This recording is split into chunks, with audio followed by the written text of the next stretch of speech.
this on the stand. You son of a bitch.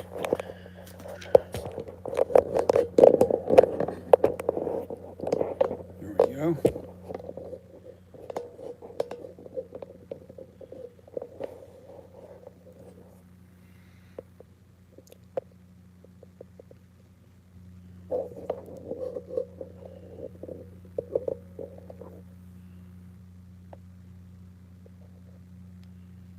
There's a couple things I'm going to work on.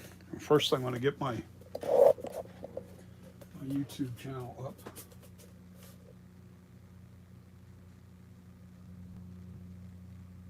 I don't need that picture. I need YouTube channel up first. The other thing I want to do is shut this volume down.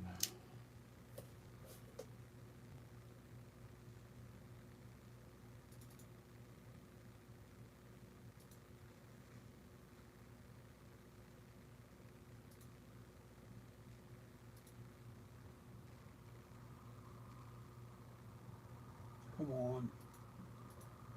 I don't know why I have this hard drive still hooked up.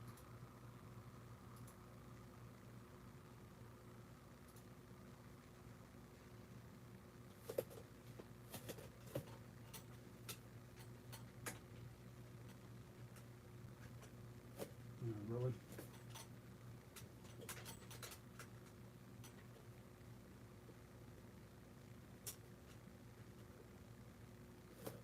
Let's try to get that wire out of the way.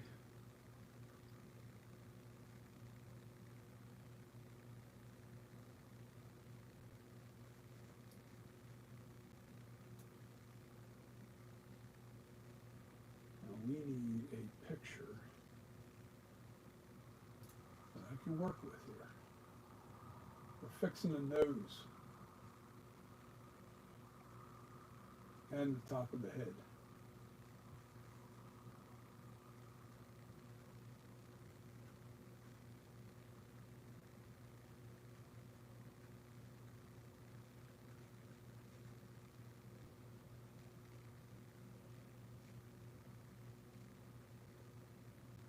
Yeah, I see what the problem is. I see that nose has to come out a lot further. You're right about that.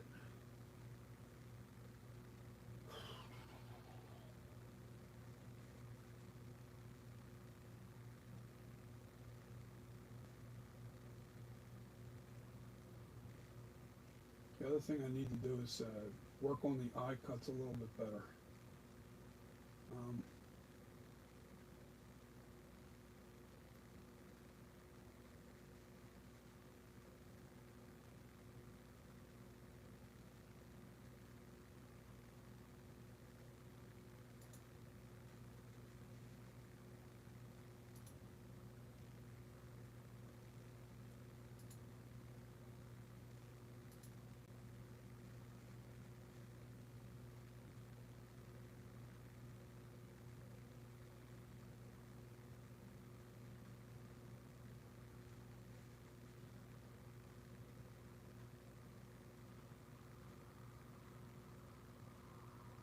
All right, so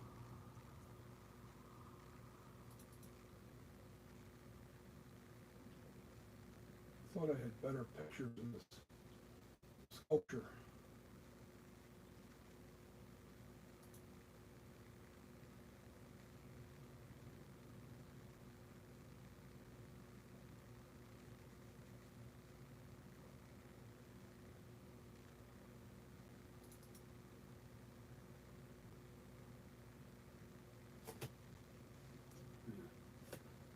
Can't do it with that one. I need the lighting.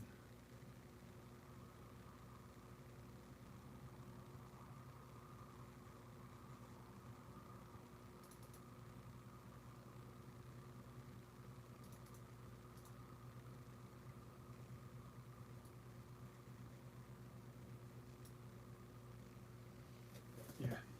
Okay, so I can see this nose has to come out a lot further. Okay. Shoot.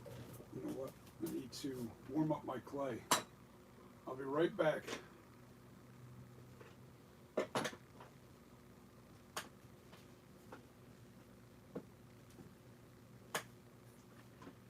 45 seconds to warm up this clay, sometimes 40 seconds, but I got a bigger ball of clay, so I'm going to use 45 seconds.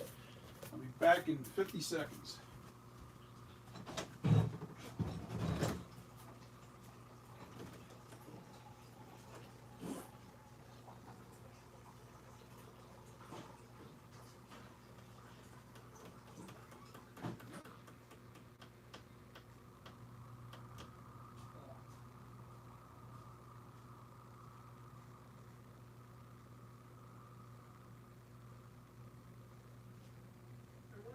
My sugar packets at? My granulated sugar packets. Look like they're all been stolen out of that container.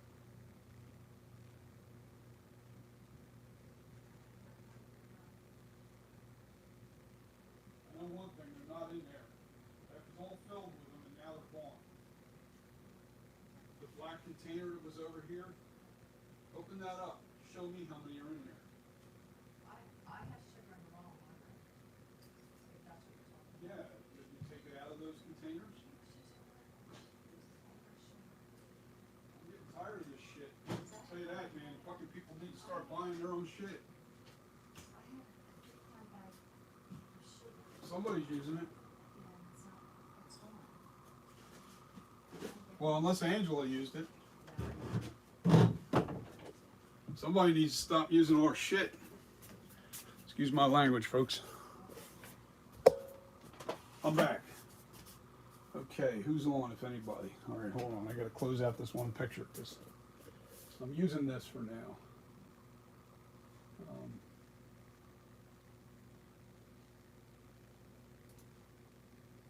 Nobody's on, huh?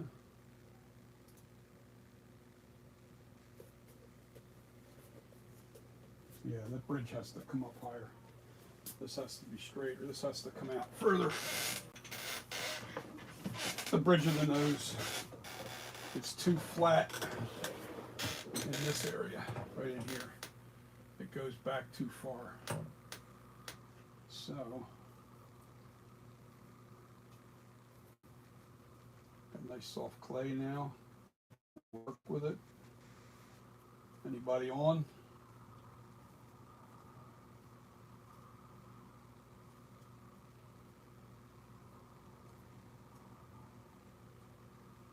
Okay, let's see what we can do here. What world is that? Okay.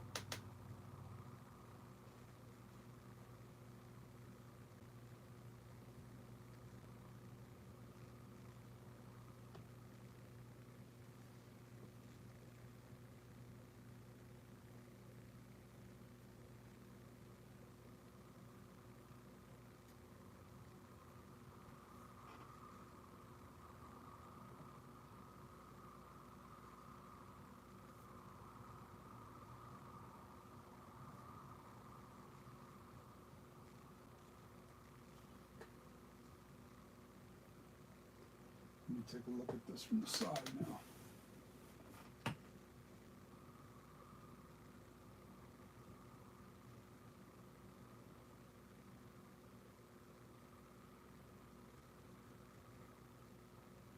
Fix that area just a little bit.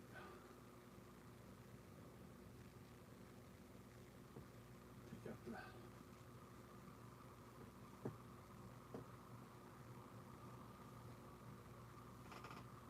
center of this a little bit.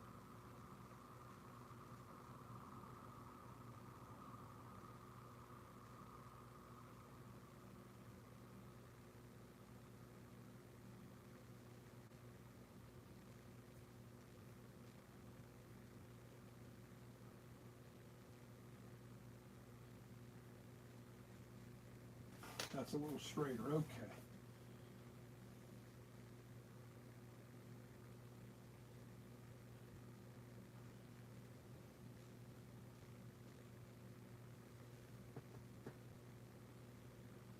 Not changing this at all, not changing this nose. What's up, takeoff vision? I'm not changing this at all. None of this gets changed. It's just bringing this bridge straighter. And there's a couple things I got to do that I'm just not satisfied with the eye cut itself. I'm probably going to have to dig in a little further into the cheek.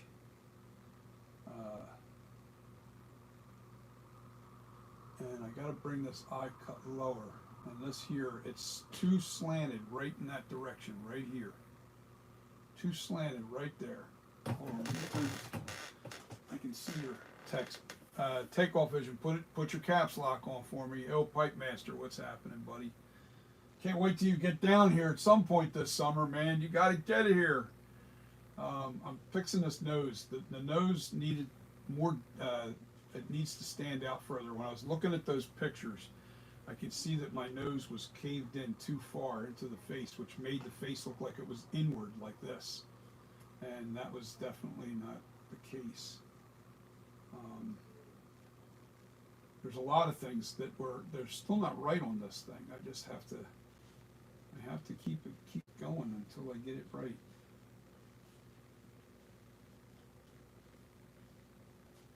I have the right pitch now. The pitch is straight up and down. I was looking at my pitch from even back from a distance. It didn't look right. I was like, what the hell is wrong with this thing? And it wasn't, I was talking to Takeoff Vision.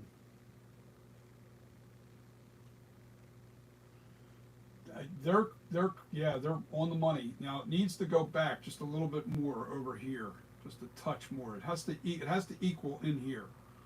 The upper lip. I'm pointing at the upper lip. You see where it comes in right in here? The lower lip has to be there too. They're in just a little bit too. This side's okay. This side has to be a little bit more. I'll add a little bit to it right now just to give you an idea of what I'm talking about.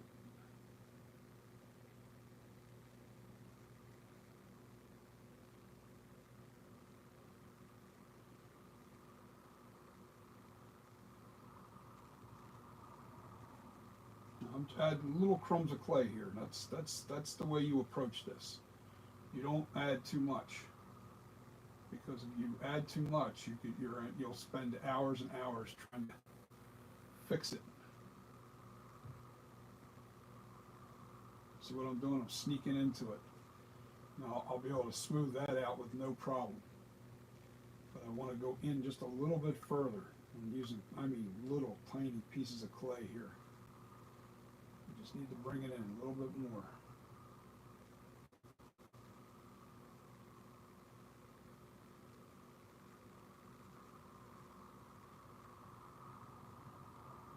Here you go. Oop, you just scratched the upper top. That's no big deal. All right, so what I need to do is use a little bit of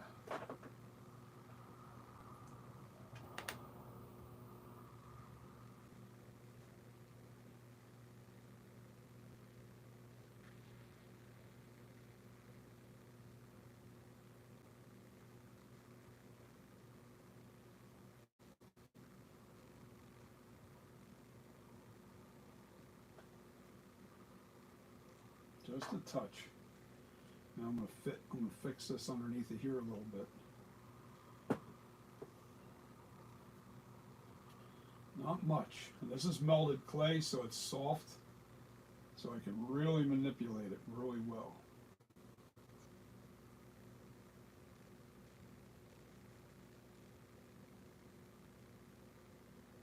I find that when it comes to shaping, I have an easier time working with little tiny pieces of clay than trying to fill it all in one shot. If you do that, you end up with a mess, and I mean a mess.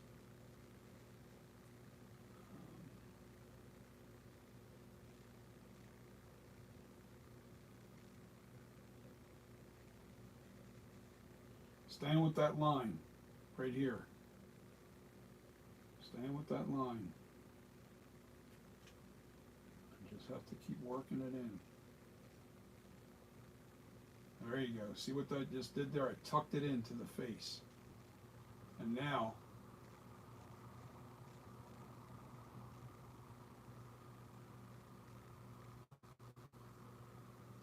I just have to smooth out that top portion of that lip.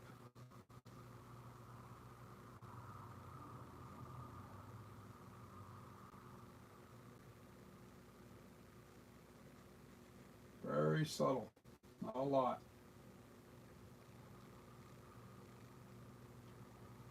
When you start sculpting and you start getting down to the wire, as they say, is when you're getting really close to the finish line. That's when the crumbs of clay become very, very, very small. You end up working with so little amount of clay to fill in those little areas that don't quite look right.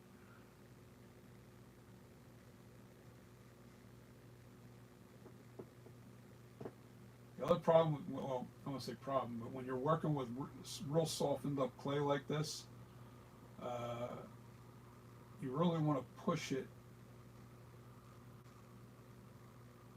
and manipulate it and smooth it into your existing sculpture.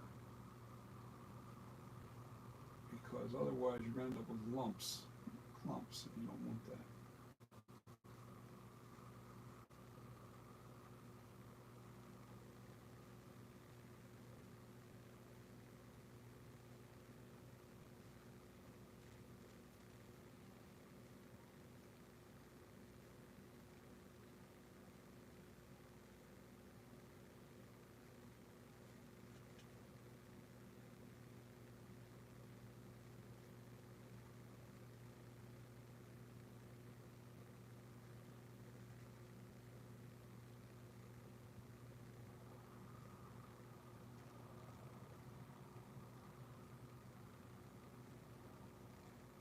Yeah, I know.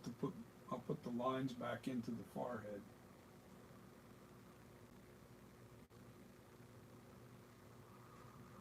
Right now I'm just working in the smoothing part of it. Gotta smooth it out.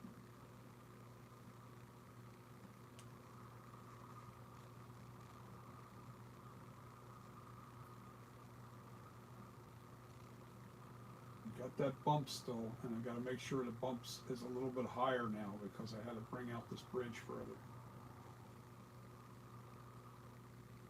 So, just a little bit at a time, just to bring that bump out.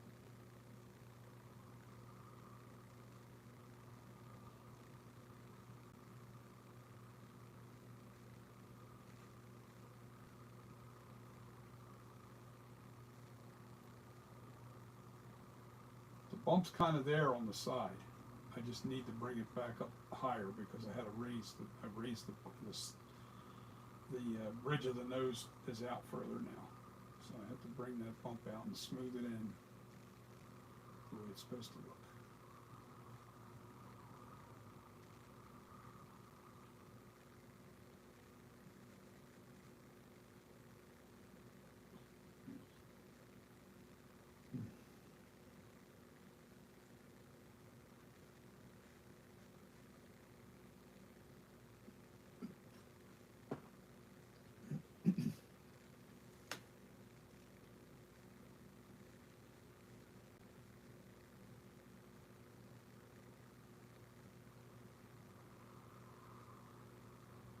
I don't think the eyebrows are hard as you think. As long as the face is right. If the face is right, the eyebrows are easy.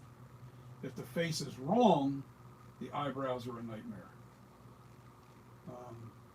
That's what I've learned all the years of doing, well, 3 years I've been doing this, is the positioning of the eyebrows are easy as long as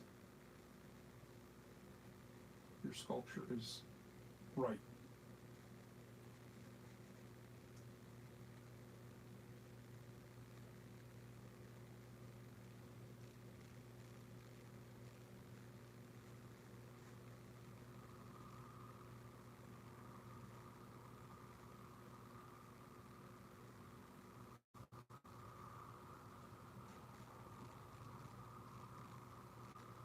Now you see them little clumps and stuff. Now I gotta fix these two little spots here, but the clay's not filling.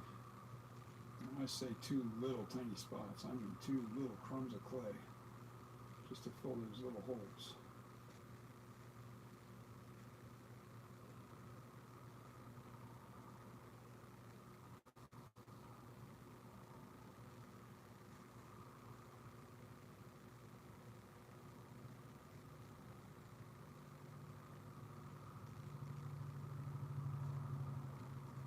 Now, we take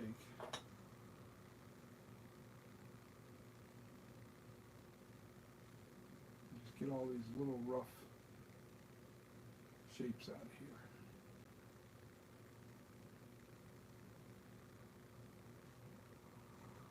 Smooth it back out to where it's supposed to be.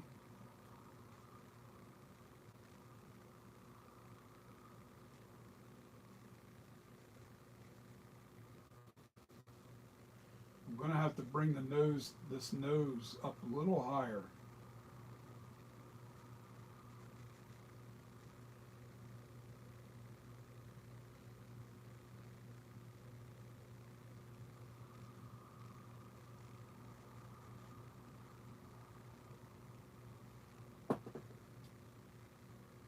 I'm not digging in. All I'm doing here is just scratching the surface and leveling it.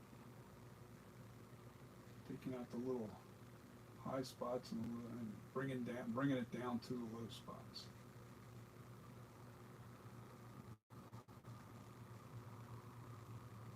What I mean by that, you'll see, like when I go, well, there was a little bit of a low spot there, so I had to make sure that I brought down these higher spots.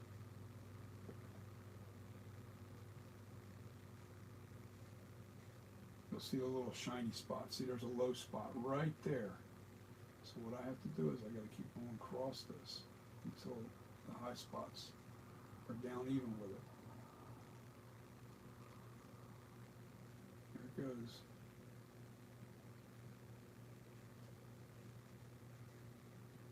It disappeared.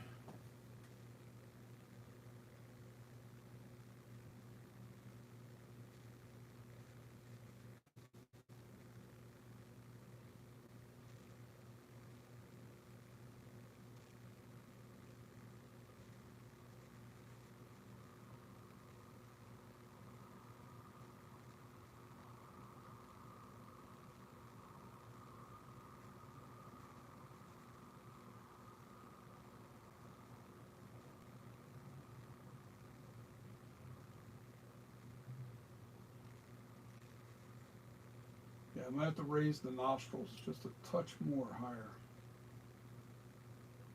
That's nothing.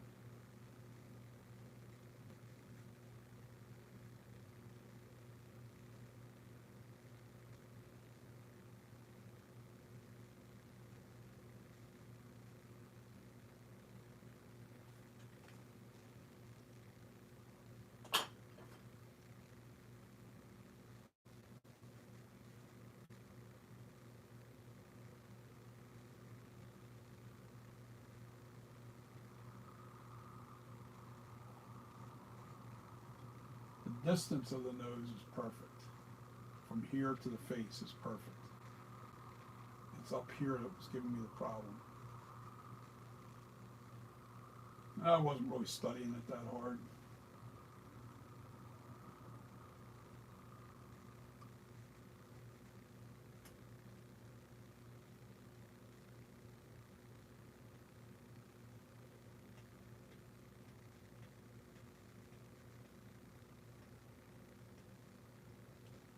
Looking at the other things that were throwing the whole face off. Couldn't put my finger on it. I actually got the head shape a little bit better, but I do want to lower the very top of the head just a touch more. Just a touch more. I don't want it to be so. All right, let me show you.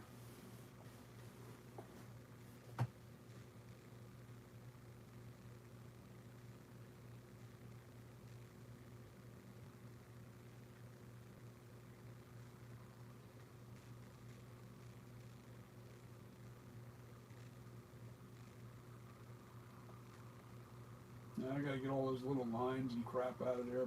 A lot of that's through smoothing out. Alright, so first thing I notice is on that picture there. On the picture,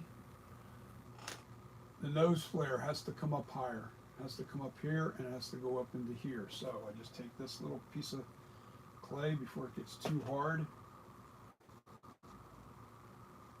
And we're only going to create a line. That's all we're doing is we're creating a line. Short piece of noodle, worm of clay. Let me look at that. See, the distance between here and the top of the nose now is too far. That needs to be about there. So I'm going to take this.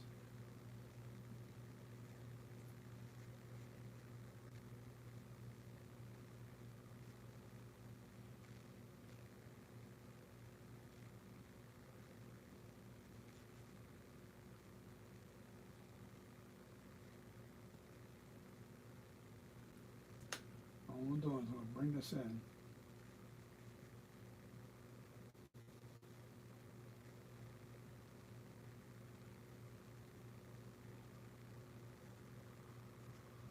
A little bit more, because now I got to go into the cavity of the nose, right behind the nose. Now this clay's a little soft, so I want to make that. I want this to harden up a little bit before I go and start messing with this.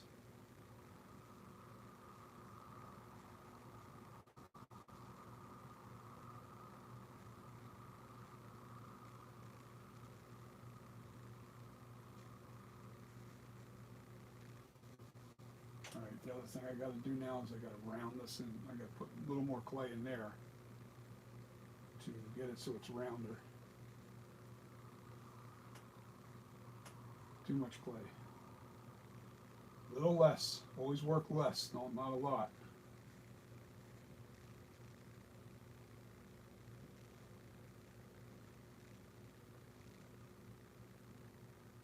Well, I know that. It is slim, but it's not any wider than what it was. I have to,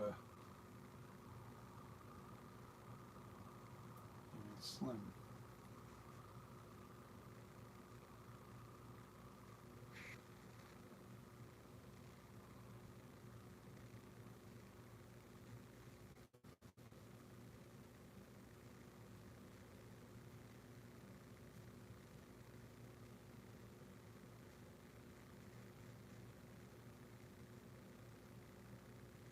This needs a little more because I don't want to lower that.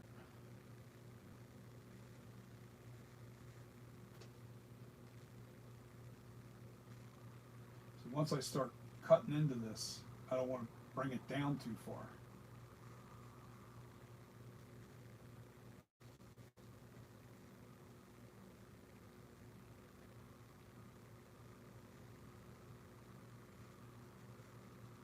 Looks like shit now, but it won't in a minute. Once that hardens up more, you really get all this rounded out better. Just got to make sure the bulk is there.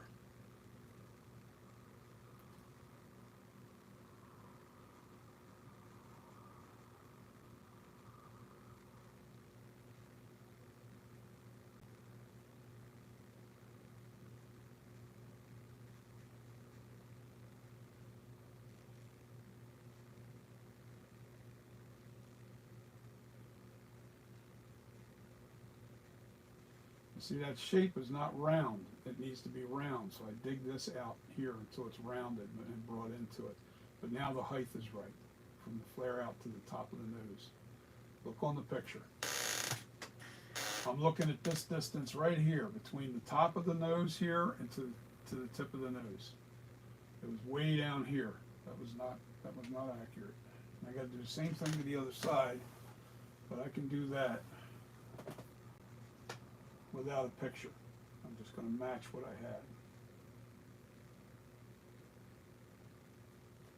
And the other thing you guys have to understand, I can't make the nose wider.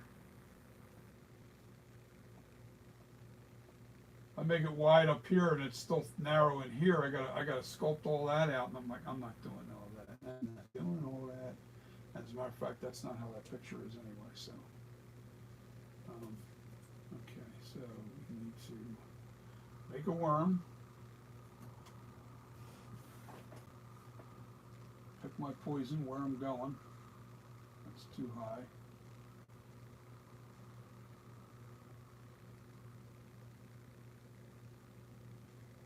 Maybe go up higher with this.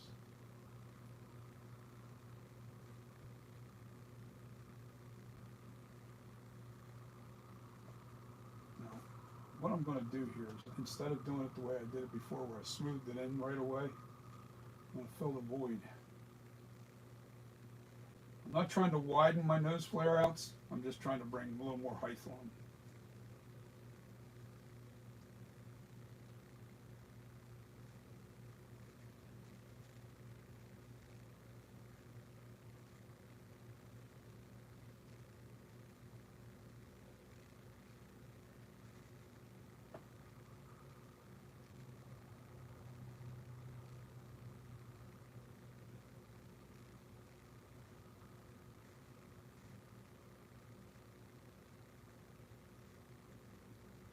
Now I'll bring that down significantly.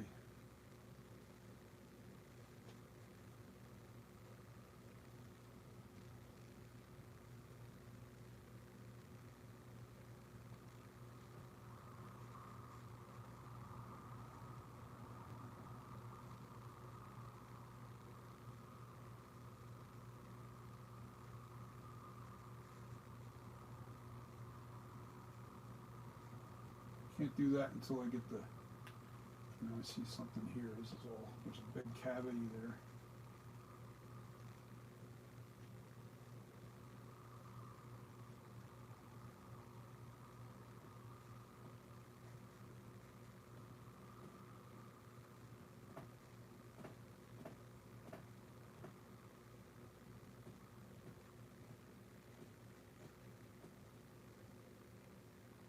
You know what I'm noticing? I think I actually have to flare this out a little bit more.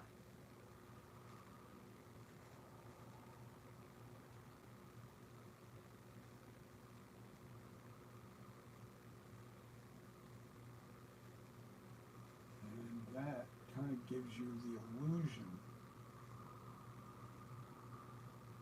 Yeah, definitely, and I'll tell you why. I know I'm on the opposite side. But you see the nose flare out right here? You see this area here?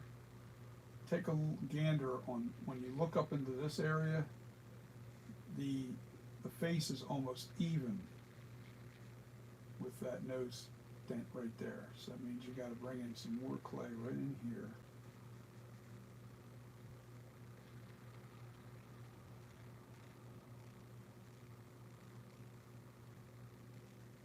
Got to be careful though.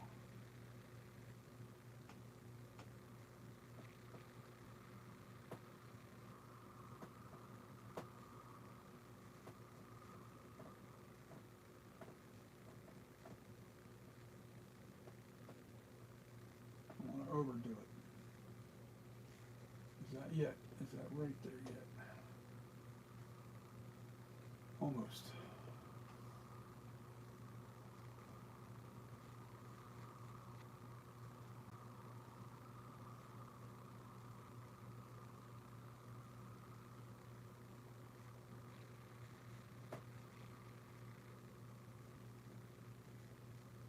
All right, now I got to put a little more thickness right in here. Not much, just enough. Let me take a look. Yes.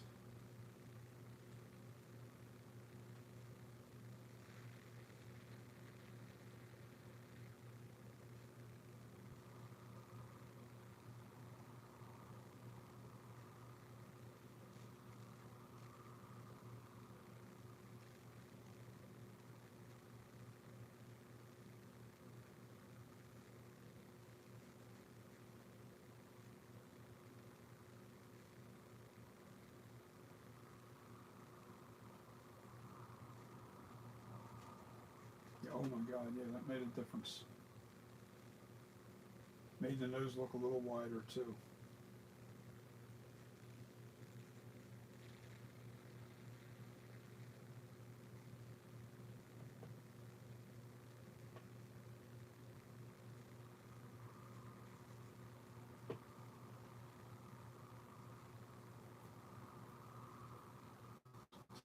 them right in that spot.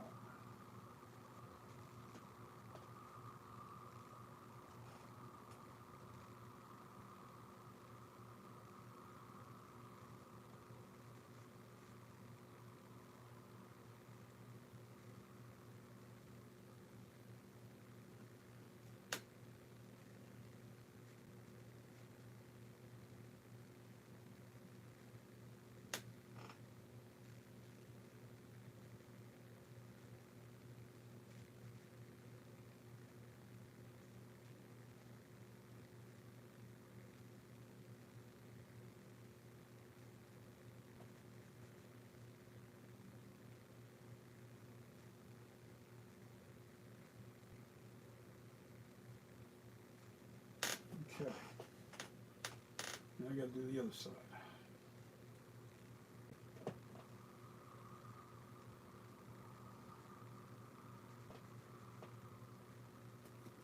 First I want to turn this thing. That's almost on the money now.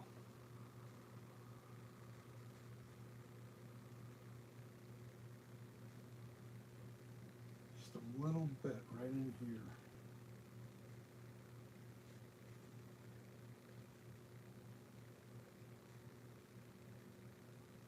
Uh-oh.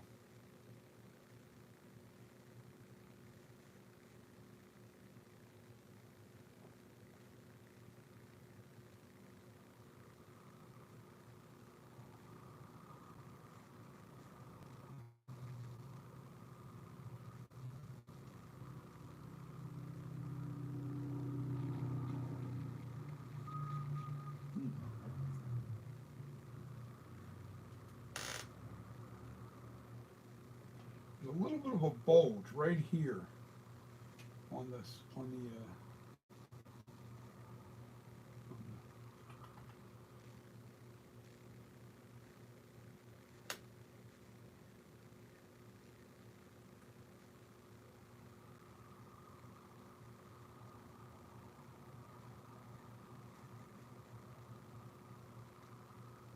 you don't think all these things are important, but boy, they are. The smallest little thing can really throw off the whole sculpture. Can really throw off the look of the face. And that's the difference between having an accurate looking sculpture versus something that's not accurate. Now, I'm going to leave the rest to the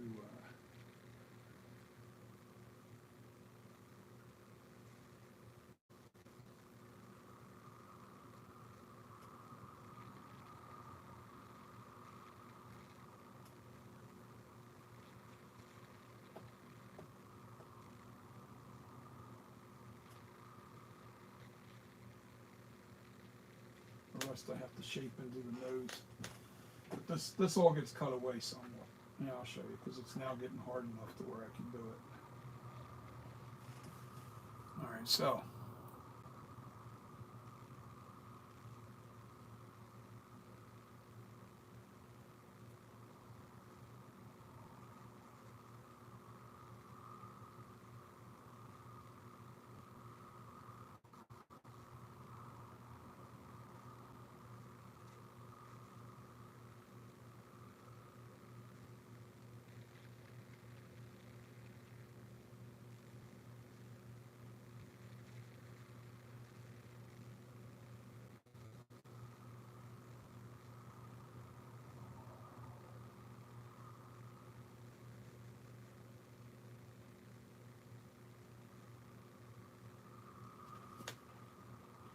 get the general idea.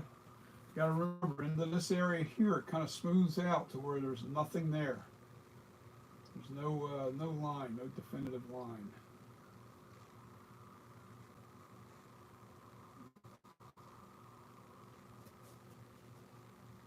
And I can see that I still got to take away from here.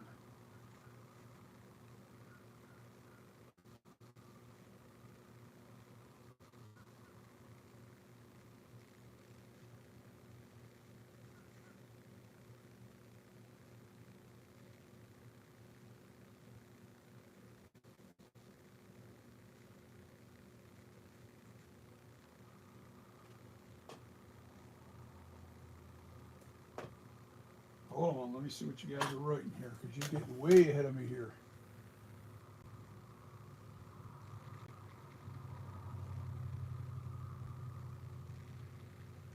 Very close to the finish line. Yes, I know I am.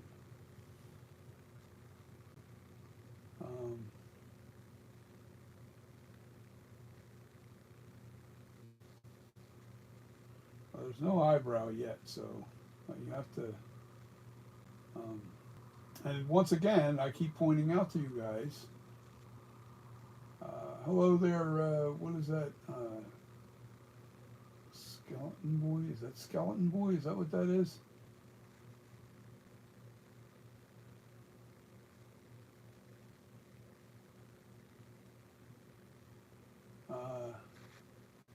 I make one. Yeah, I can make everybody a sculpture. Can you imagine that? How much? Because you know how much time goes into one of these. You don't want to know, and the amount of frustration that goes with it, insane.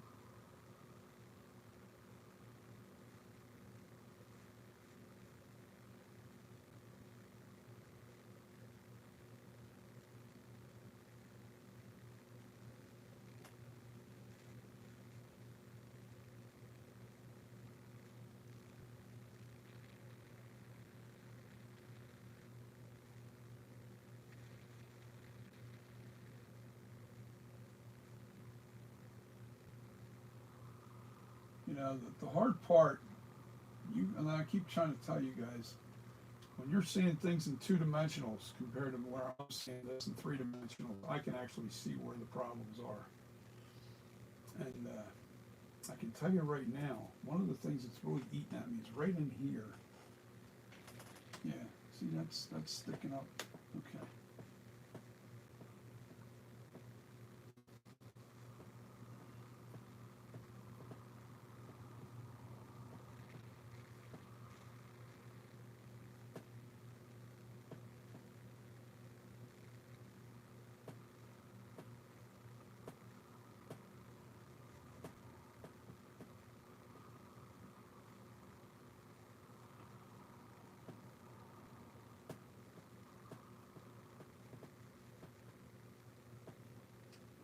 Oh my God, yeah, that definitely, yes. Now, see with the profile, see how that was running uphill? And by pushing that down, it really leveled off that top of that eye. Look at that eye cut up there now. Yes, finally, the thing that was pissing me off and frustrating the shit out of me, I think I finally figured it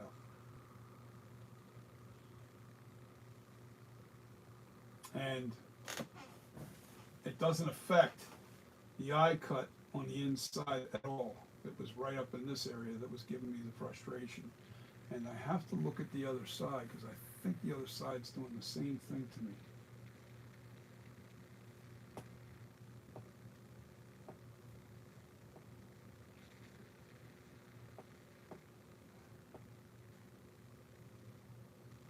Now that side I do have to trim a little bit.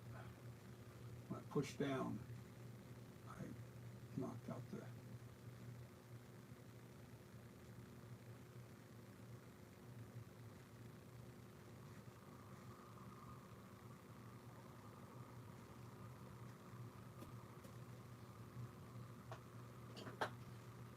yes, that definitely did the trick.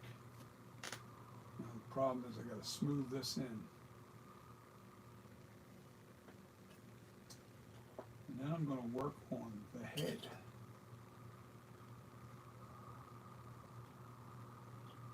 Yeah, I still got to do this side of the nose. You see this side's a little lower, so you know what, I'm going to bring this down just a little bit more.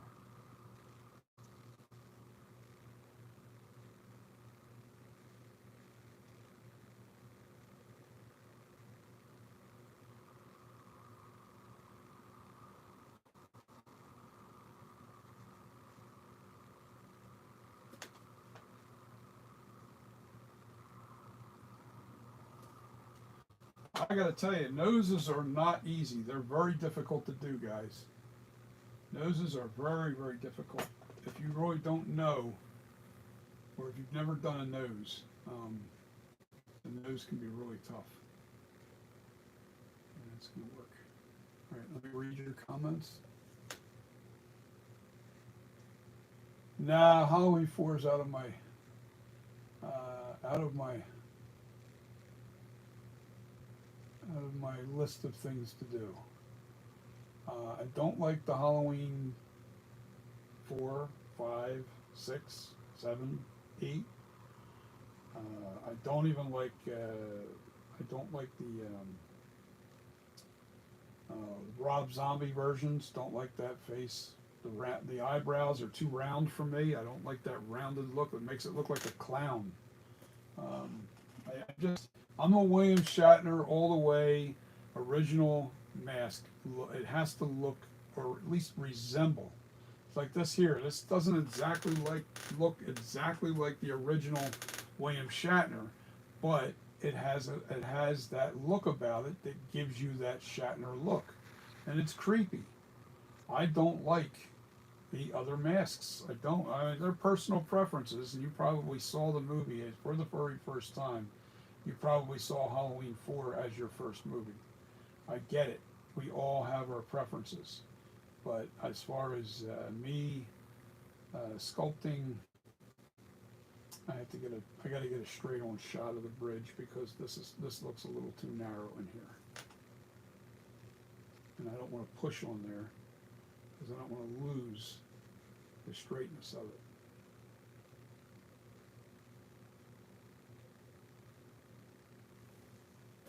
We'll have to look at some pictures once I get there. I might have to widen the top of this just a little bit. That's nothing. That ain't nothing but that's nothing. All right, so what am I doing over here?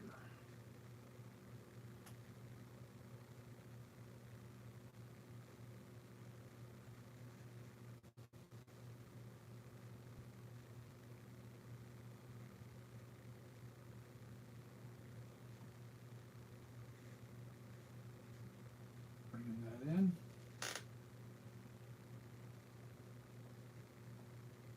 Bringing that in.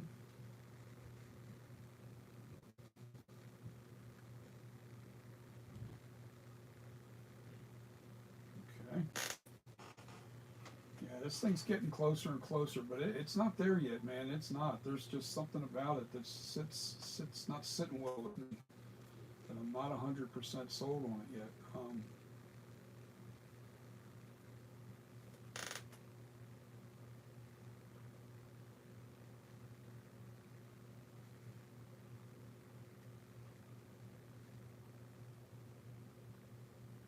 Everybody else, I've heard your comments. Everybody's kind of like, oh, but it's so perfect. It's not. You're seeing a two-dimensional picture. You're not seeing what I'm seeing. There's something about it that sets off on me a little bit. I haven't figured it out. I get closer, and I think a lot of it had to do with the head shape. I do. Now that looks right. It goes up all the way in. But it's a little shiny right now. You won't see it. You might have to fill it in just a little bit more, but no big deal. Alright, so let me fix this side before I forget about it.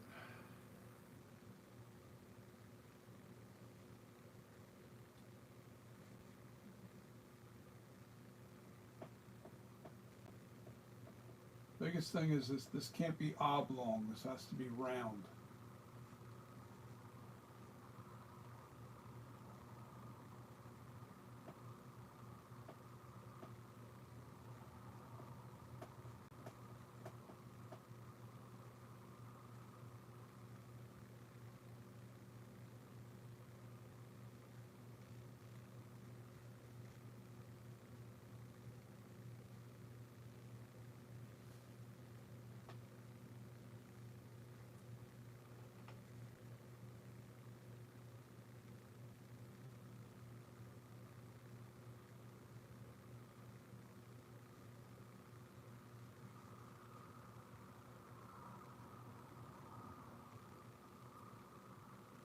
Like I said, taking out the high spots now. Smoothing it back into the face. Always a little ridge, naphtha will take away.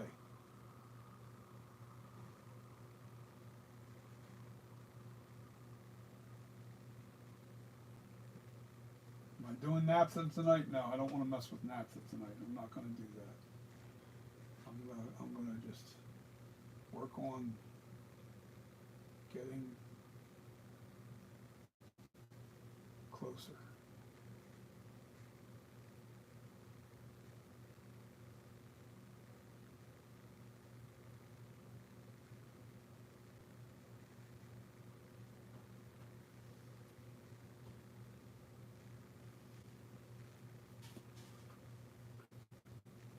Always gotta feel that I'm on the cutting edge of the tool.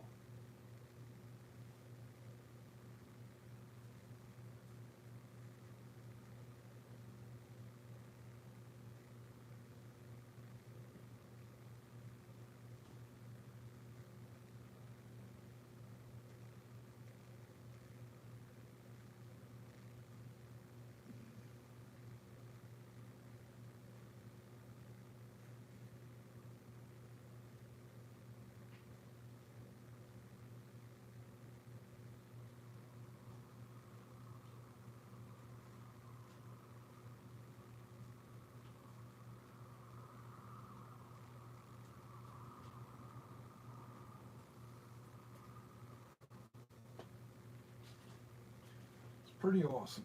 Doing this stuff, man, I'm telling you, I love it.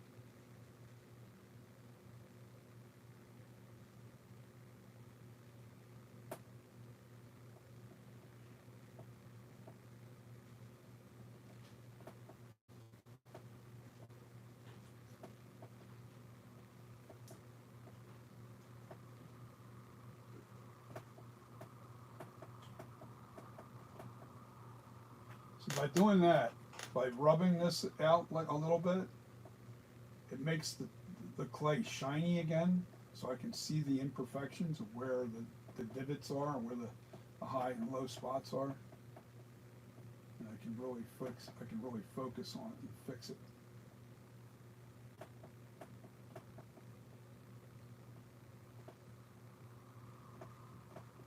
You gotta watch, I'll put my finger over here, and if I push too hard on this side, I could dent the hell out of it and make a mess out of it. So,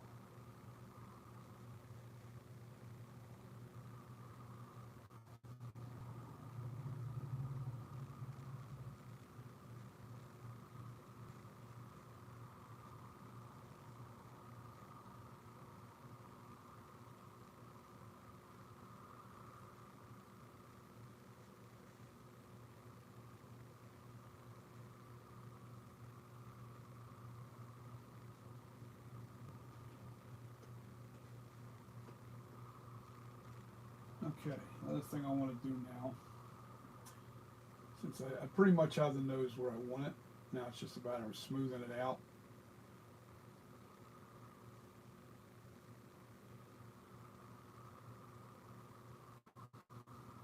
And that's going to take naphtha, a little more finger work.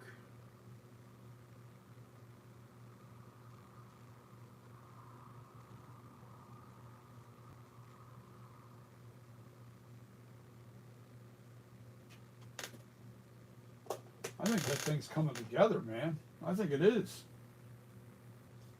All right.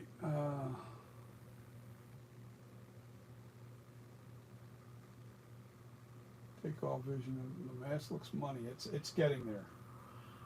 I'll show you what I think. What's bothering me is the profile. I don't know. There's something about it. It looks like it's too straight up and down. I don't. Maybe it's because it's straight up and down. See, I have the slant in the neck cut here, as though it was sitting on your face. Now, my old sculpture, it always felt like the jawline was sticking out too far, and the forehead, everything looks slanted back. and I'm trying to balance my eye out to where this is correct. This is the way it should be on your head. And all right, now to get on with this, all right, I think you're on a perfect. Is this perfect profile? Do you see a perfect profile here of the head? I can't see. What I'm trying to do is take out the high spot right in here, just so it's just about that, and it kind of just flattens out just a little more right up on the very top of this. And I have to do this. This is going to be messy because I don't want any of the tools getting caught up in the clay. I keep my spatula out to actually, you know what?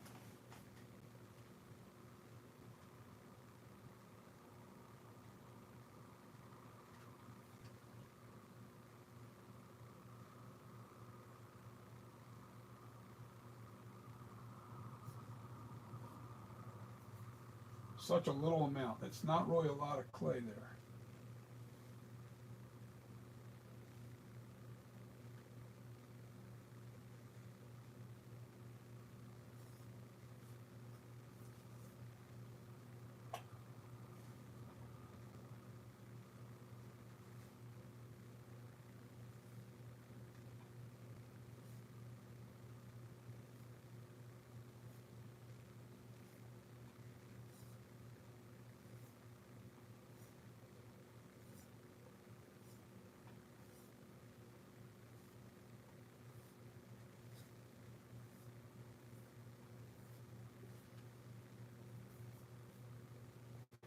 Yeah, that was less mess by doing it that way. And now I got to stand up, and I got to bring that flat top down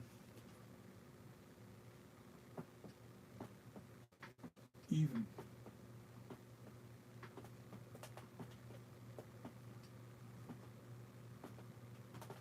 All the way across.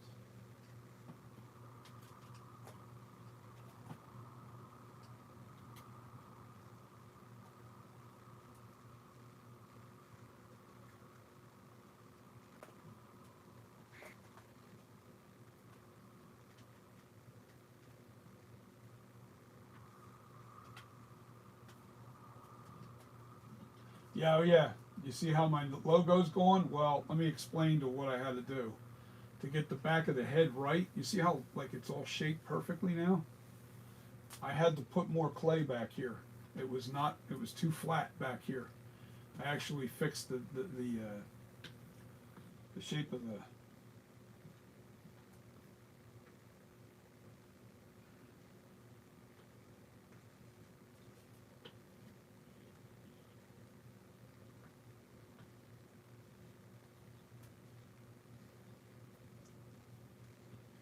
did a lot of work, guys. Did a lot of work to this thing.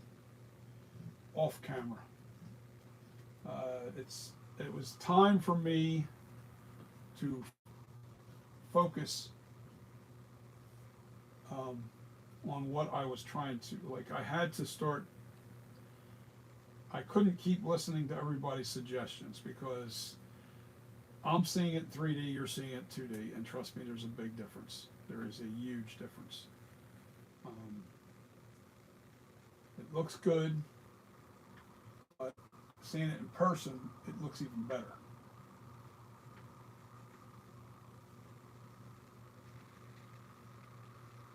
But the shape of the head has to be right. William Shatner's head, it has a high, it's higher up on the forehead, and then it slopes back. It kind of, his head slopes back. It doesn't, it's not completely round, you know, and I think it changes why it's important because you got to put hair on this. And when you hair this, Pipe Master, you're back. Awesome, bro. All right, man. Yeah, I had to fix this top of the head because it just didn't quite look right. It still looks a little flat where I was cutting off on that. And I'll show you the profile. profile is going to look banging compared to what it was.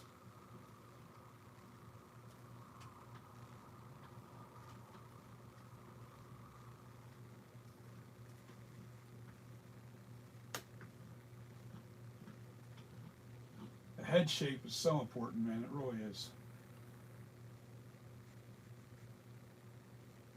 You don't get this head shape right down. You don't get it right. It just can really make the sculpture believable or non-believable. That's the difference. Hold on. Gotta look a lot like the Shatner. Only we're doing the flashback rendition of that Shatner. Shape of the head is throwing me off. I knew that was part of the problem. The shape of this head was not right, and I'm honing in on it now, getting it right. The back of the head now is perfect. It's not. It was. Oh man! If you look at some of the older videos, you can see how bad the back of the head looked. It was awful. I was like, nope, that can't be right. Yes, it increased my mask size by about an inch, or not an inch. I'm sorry, half inch. But it also balanced out the ears where they're supposed to be now. See how the depth, the thickness of the ear? This side was way too like dented in. This side was bulging out, and the back of the ear just didn't work. It was horrible. All right, so oh yeah, man, look at that. All right, you see what it did? Now I've got the higher. Now that the head is balanced, it looks really balanced. It's got the higher forehead here region. Then the head starts to slope back. That's what I was after. That is definitely what I want. I don't want it to. And the other reason why is because when you go to wear this, your head has naturally got a slope to it. And that's a little too flat. I can still feel the flat spot right up there. I just have to hit the high spots, and I have to do it from the front because now I can.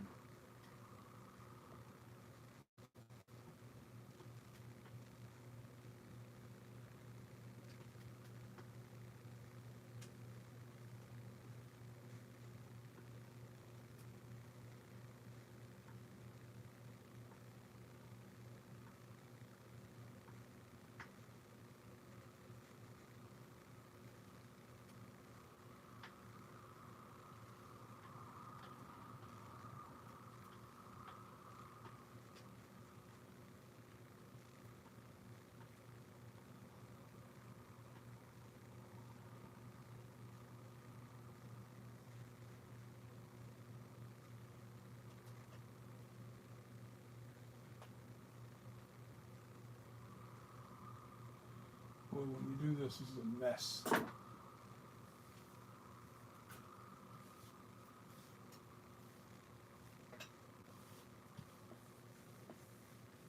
that's better. I don't feel that flat spot anymore. Let me read your comments.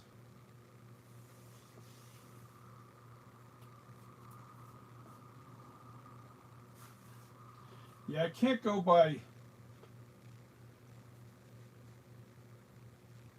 the actual picture of the masks because I started looking at that and I started, well, do I sculpt it based off the mask or do I sculpt it off the sculpture? And I think it's a combination of both. And why I say that is because I know for a fact that when he sculpted that thing, and there's better pictures, but I don't have real good high definition resolution, and the shadowing is not there. But if you look at his sculpture, Christopher Nelson, I lost my train of thought. Senior moment. Now I'm officially a senior, so guess what? Yesterday was my birthday, guys. Say happy birthday. I'm officially senior, and now I'm going to go after my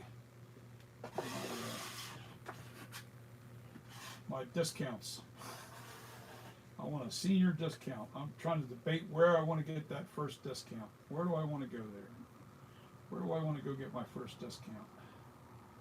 just out of, but I turned 62 yesterday. I didn't go online.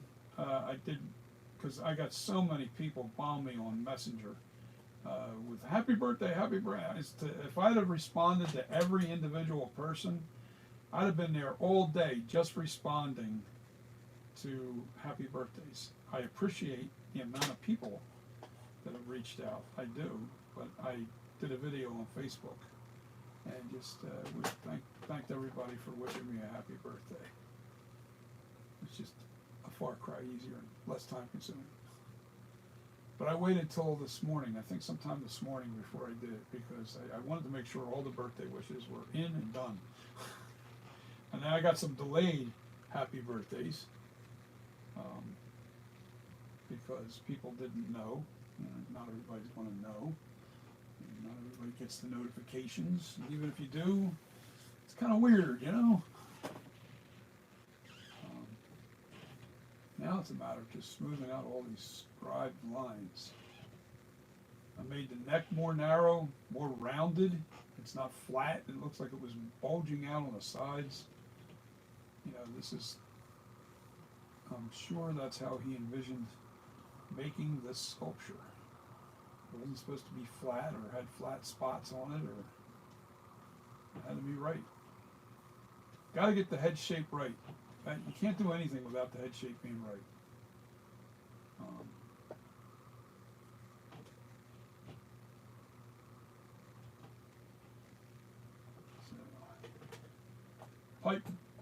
Pipe master's got to get his butt down here, man. I got to get you to come down. If you come down by yourself, you don't have a place to stay. Stay with me here for a weekend, you know, or stay on the, stay a night. Whatever it takes, man. If I have to go pick you up in Philadelphia and bring you down, I will.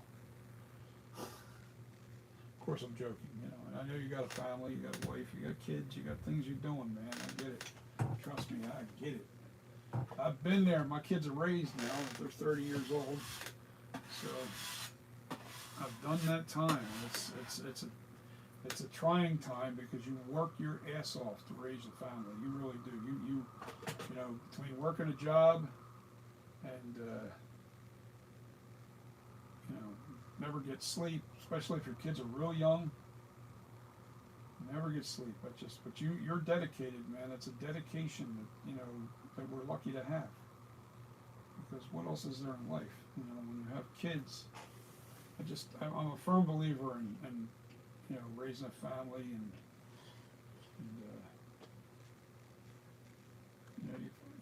but you got to sow those wild oats too. Make sure you get that out of the way. And remember, when you finally bring kids into this world, your life is no longer your own, man. You've got to work your ass off for that family. It's almost like your life is over as you know it. The minute you have kids, it's not so much marriage, because I know a lot of people that are married that don't have any kids that still go out and they party and they have a good time and they do what they, I find it a very selfish life. Now, I shouldn't say that. Some people feel like they don't want to bring kids into this world, and for good reasons. One, it costs a fortune today to have a kid. And I think the average now is like $200,000 per child is what it's going to cost you to raise a kid over time. It's a lot of money, man. It's a lot of money to bring a kid into this world. And then what are you leaving them to? We got a world that's a mess right now. And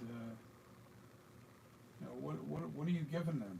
What kind of, the thing is, we as parents right now are working for our kids, ourselves. We're doing everything we're trying to provide for them as well as their future, because they don't have one. It's scary. They've spent our kids, our great grandkids' future by overspending. They spent way too much money, and they keep doing it because they don't live in the same world me and you do. They really don't. And I'm not going to say who, because you can figure that out. I don't want to get YouTube shutting me down. I'm not saying who. You can figure out what I mean. But they spend and spend like, it's like water to them. They don't give a damn. Meanwhile, it's destroying our kids' future. I'm 62 years old. I'm at the end of my life. I've done a lot. Now, for the last 30 years, I've dedicated what I'm going to leave for my kids.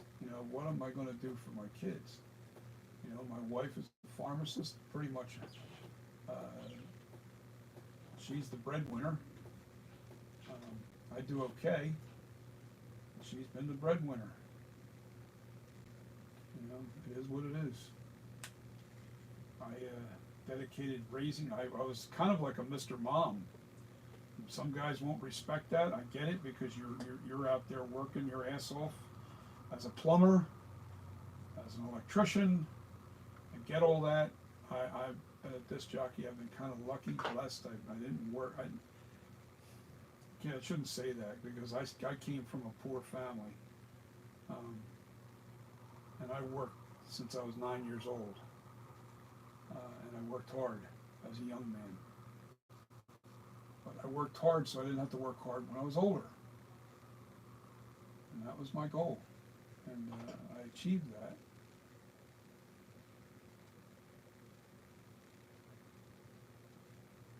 But it was a different world. You could accidentally fall into job after job after job, everywhere, anywhere.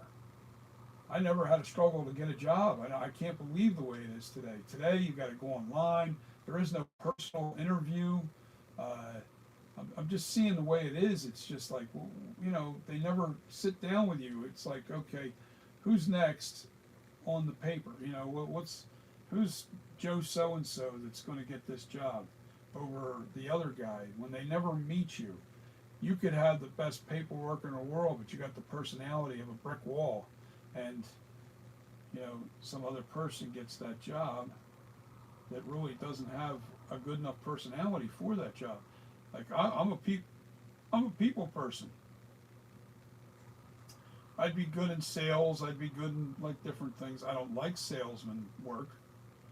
I think trick to any salesman is you better know what you're selling. And my problem is I have ethics and a code that I live by. I will not cheat somebody. I will not lie to somebody. And that's just my morals with that. I don't believe in lying. I don't believe in, eventually it always catches up to you. Lies catch up to you all the time. You can't lie. Life, you want to lie, great. Okay, good. But at some point, it's going to catch you. We always get caught. No doubt. You always get caught at some point. And that head shape is perfect now, man. That head shape is perfect. That's the whole thing that's been throwing me off so much, man. I really believe that's been my problem with this sculpture has been the head shape.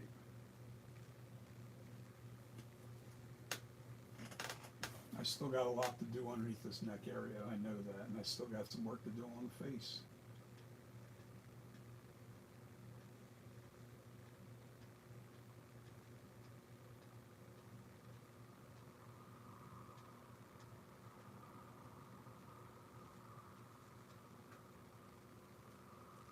But you guys that are young out there, you have to want whatever it is you want to do with your life. You have to want it, and you have to want it so bad, and you have to work and dedicate your time to it. You can't just expect life to just hand it to you. It doesn't happen that way. And money comes as time goes on. If all you care about is money, you're going to be a miserable person for the rest of your life. Money does not buy happiness. It really doesn't. It buys comfort, but it doesn't buy happiness. And why I say that is because I know a lot of people that are very wealthy, because of the fields they chose, but always look back and said, man, I wish I had done this. I wish I had done that. I don't say that. Whatever I've done, okay, I'm not rich, by no means, but I don't ever look back and say, man, I wish I had done something else. I've actually can tell you straight in the face, I've done everything I've ever wanted to do. Blessed too, to be able to do that. Don't get me wrong. But you gotta chase, you gotta find your dream, you gotta find your passion, and go after it. You really do. Let me read some comments if anybody made any.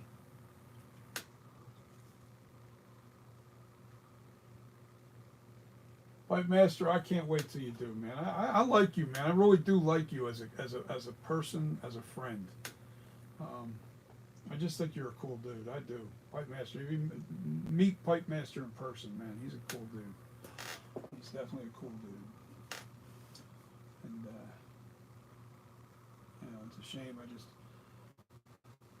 We're still 75 miles apart. It's a little bit of a distance. Why am I scraping that? I don't even know what am I doing here? Come on, dude. I kicked the ear's not even formed yet. Why am I bothering with that? Let's work on the head. Work on the head. Get the head right. I'm talking. I'm jabbering. That's what happens. I get focused. I lose my focus on what I'm actually trying to achieve. Well, I know what I'm trying to achieve. Don't get me wrong. But I got to get all these little imperfections, all these rake marks out of this. Can't work on details until you get the shape is on the money, man. I'm so happy with this now. I'm really happy with this. I was like, damn, something's eating at me. Something's eating at me. And it was the head shape. This was too flat back here. All right, when you look at this, this was like literally flat back in here. There was barely any back of the head. Everything was in the front. There was nothing in the back. But by bumping out that back further, I did create a little bit more of a diameter problem. So this is truly going to be a two-size mask when I'm done. Let me measure it real quick and I'll tell you what this thing is right now. And that's going to tell me exactly what it's going to be.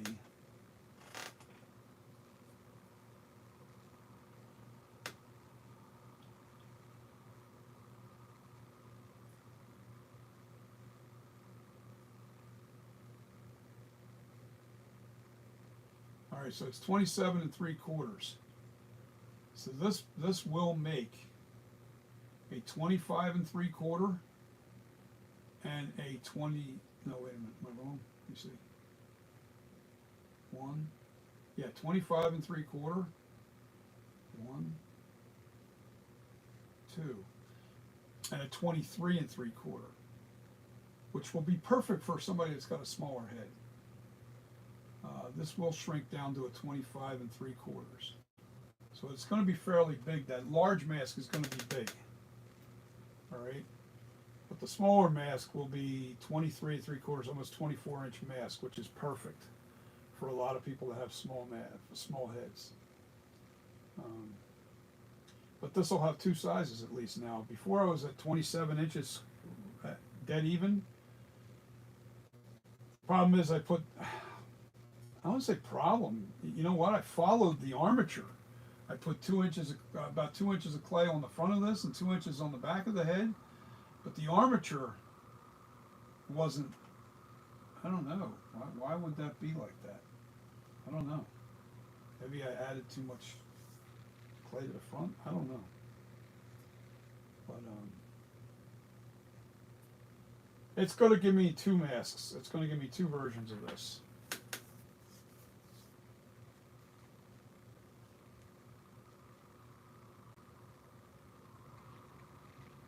Yes, yeah, you're going to love it. Takeoff Vision. It will give you a 23 and a 3/4 inch mask. I'm not changing the back of this head. I'm not changing it. If I were to make this smaller now and try to bring it back to 27, I'd have to take off either a lot on the front or a lot on the front or a lot on the back. I'm not messing with it. It's where it's at. It's staying where it's at. You're going to get a 23. I'd advise you guys to measure your heads. And how I measured this was the tape measure on the other side went right to the over top of the ears, across your scalp, and right to the furthest point of the back of the head. That's where it went. It didn't go down here. It didn't go up here. It had to go right to the furthest point right here. And that's, you can see that, and that's, you can feel that naturally on the back of your head. you can feel the high spot. And just put that tape right there and bring it right above your ears and right across the top of your scalp. That's your measurement of your head. Measure that with a tape measure like that, a fabric tape measure, and you can really, come away with a pretty accurate. Yeah, this thing's starting to look pretty damn good. That nose thing definitely was throwing it off. And I think this eye cut being down, not down far enough was, yes. Man, oh man, that does look good. It's not bothering me anymore. I think this area here where this is coming together, I have to bring this back a little bit. I don't know. You don't see it here, like this side I love.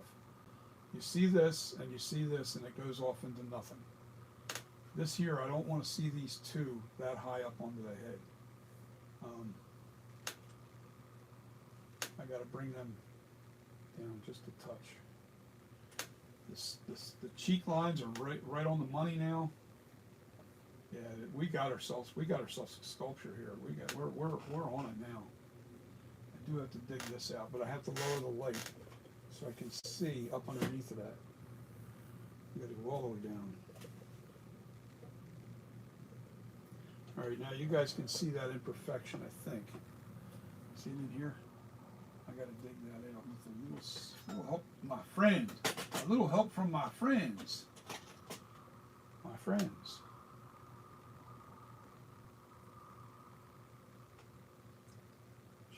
And I don't want to get in the shadow of this. Just taking out the weird high spots.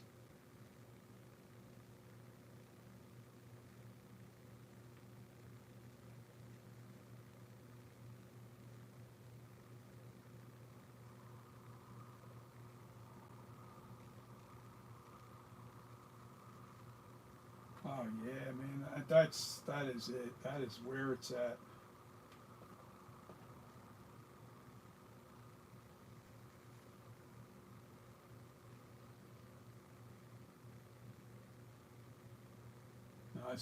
Now I got to put back the little bump here on both sides. You know what? Can I do it this way?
Yeah, that's the way to do it, right there.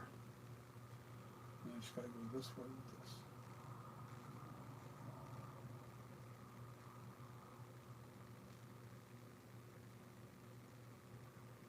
Tough. Left side, not left-handed.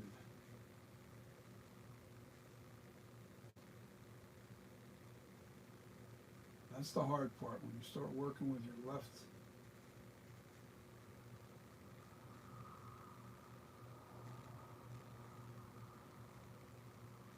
Sometimes you have no choice.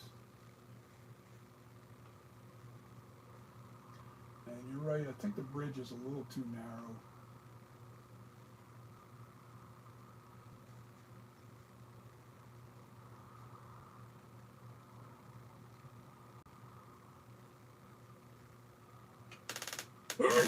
Shoot!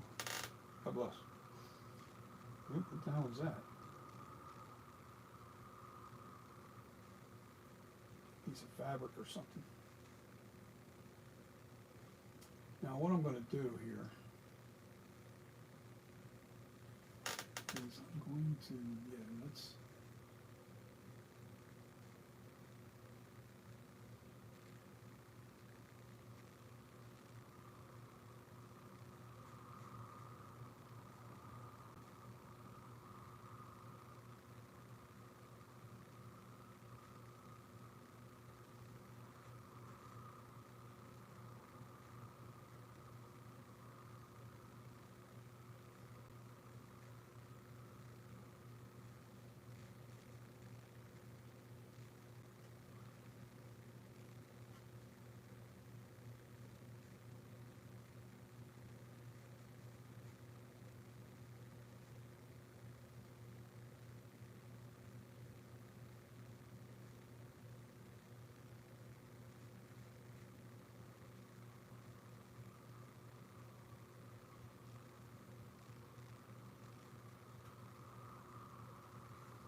naphtha will take care of that.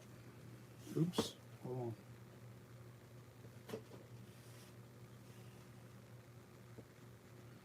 on. Oh, was I blocking your view, guys? Sorry. I said I wasn't going to use naphtha, but I'm going to use just a touch, just on the nose. I'm using it with a brush. With a brush.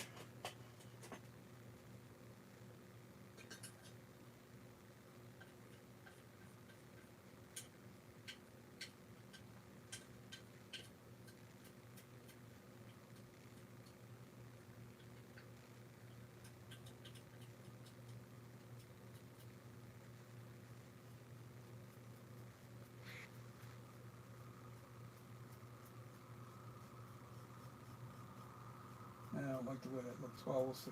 Let me see.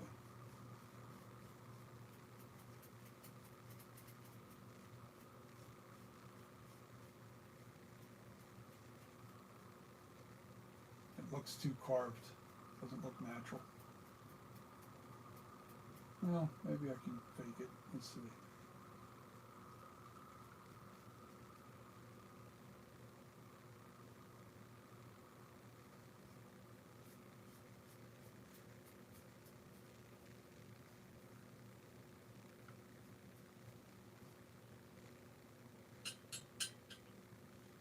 You know what? I'm gonna wet it down. The hell with it.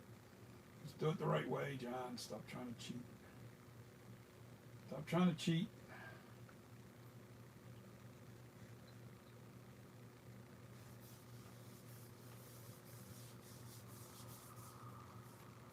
The way I work on things, I do a little at a time. I don't really go crazy.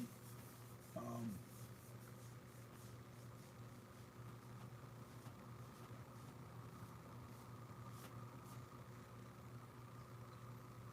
I'm not in that big of a rush. I'm more. I really want it to be accurate. I don't want it to be a rush job. How many rush jobs do we see out there that are absolutely horrendous looking when you get it, when you finally get to the finish line, or they push it too quickly, trying to get it out there in time for sales, because they're letting sales drive their agenda. It's all about trying to get it out fast and get it out first. Not me. I'd rather have it accurate and people sought out my work. They know I didn't rush it. I didn't do anything to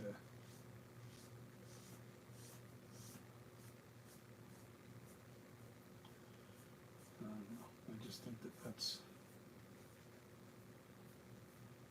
a bad way to approach anything, is rushing it. You're trying to worry, you're trying to, we all have to make money, don't get me wrong. But I'm not in that position anymore. I don't have to make money. I want to make money because it's just natural instincts. But if I'm going to make money, I want to make money on things that people really love. You know what I mean? If they really have a passion for this. Yeah, I'm not digging this. I soften this up enough to where I can shape it with the brush more. It's not, we don't want that stuck in there.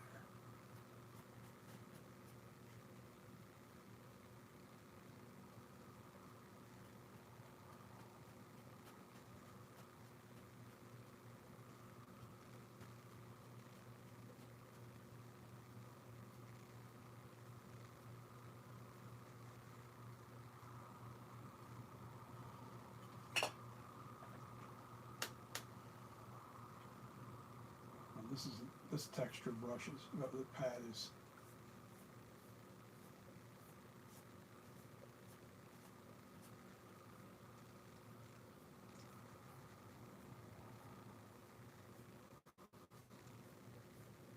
now this will give you a much better look once it's dry. You'll get that shine out of this. But I want to brush this area real good in here. A lot of trowel marks in this area.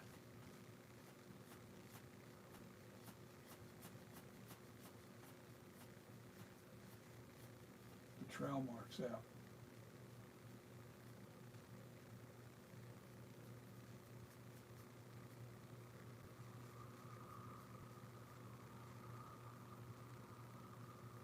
A lot of people are like, well, how do you get this so smooth? How do you get it so smooth? Well, you're watching it right here, real time.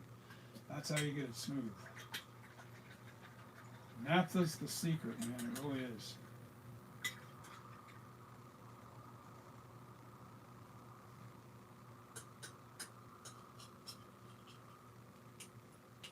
And then you take a little bit of you want to re-wet your sponge to smooth out those brush marks that I just put in there.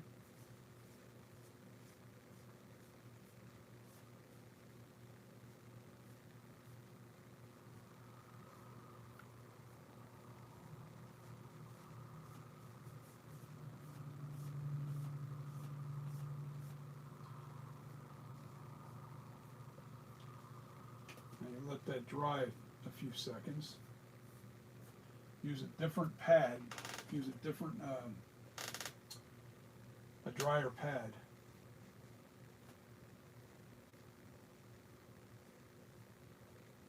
Get that super smooth look. Now, I still got to work on this lip area. I can see it. But this is giving me that, now I can see where the lumps are in here. But that's all right. I've got my shape where I want it.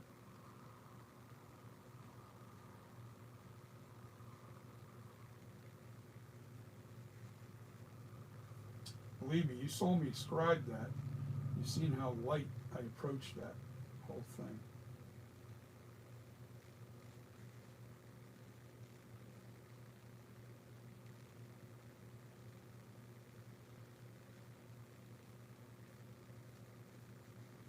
And when these eyebrows are on here, this is really going to pop. This is going to pop when the eyebrows are in. All right, I need my little sharp tool because I see something. Where did I just see it? Oh yeah.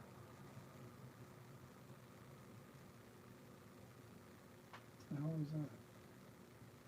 Oh, it's an illusion. Okay. It's because the clay had a little ridge there. I thought it was a piece of hair. Not a piece of hair. Now that it's so soft, I'm afraid to mess with it.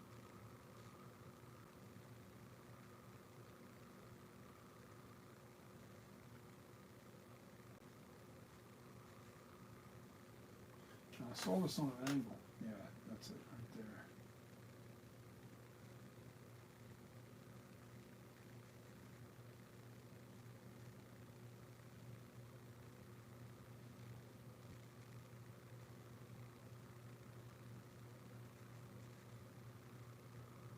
I'm barely touching that thing. Make sure I see. Oh, that side looks good. That side looks good. I'm going to read all your comments. We'll sit and chat for a little bit since I've been chatting my butt off tonight. Had a lot to say, had a lot of things going on. And I think we're really, really, really, really close, guys. We're really close.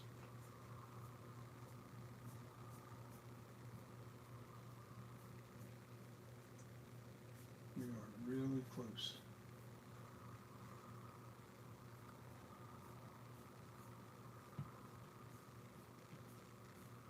And one thing I can't stand is shit in my clay.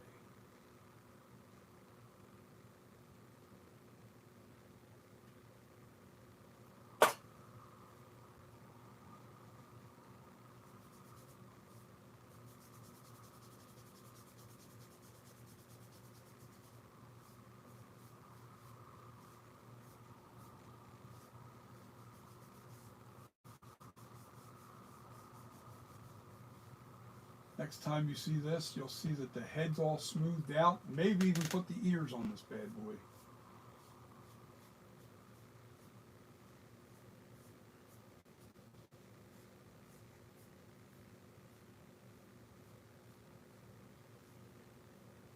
Gotta get this lower lip.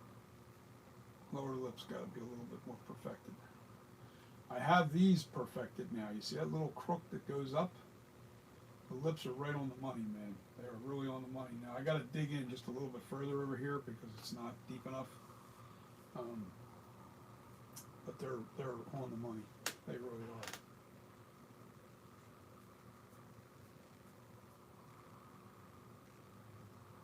Now what I'm doing here is when I start doing my texturing, you don't want it so smooth. Now what I usually do for texture, I let it soften up a bit.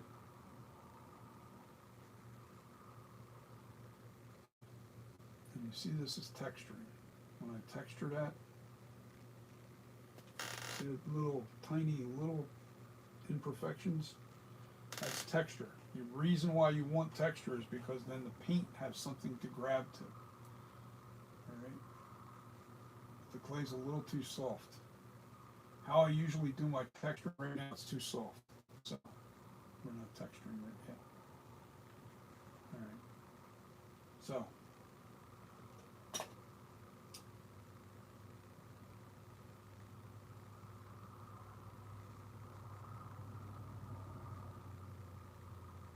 I don't want paintbrush marks either.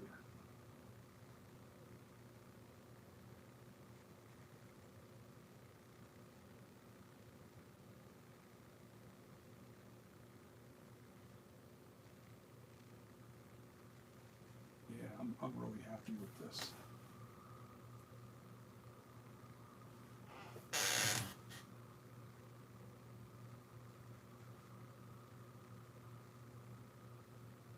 All right, now I can see a little bit of an issue right in here. The slant is too slanted and then this crook goes up. So this has to come up and this has to come back just a little bit. In other words, I have to take away just a little bit right in here so it's a little bit more rounded. In other words, like this. I'm going to show you. This isn't the wisest thing to do because we're talking about we are.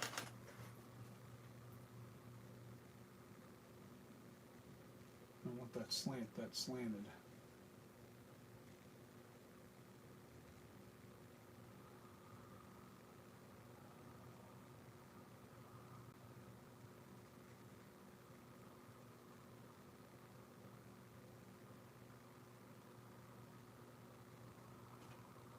That's better. But because it's clay so soft, I got to dig in further there anyway.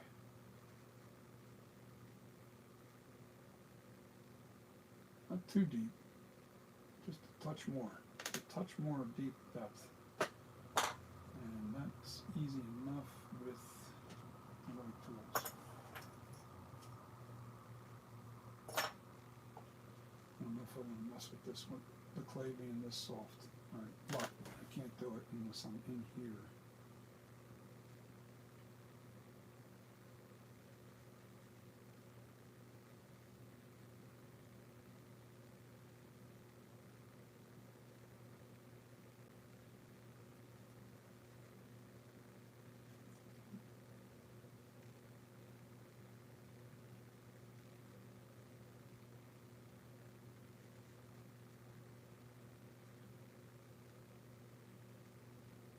Nothing has a sharp edge. Remember that too. No sharp edges. Not on the mouth, the crooks of the mouth you gotta have.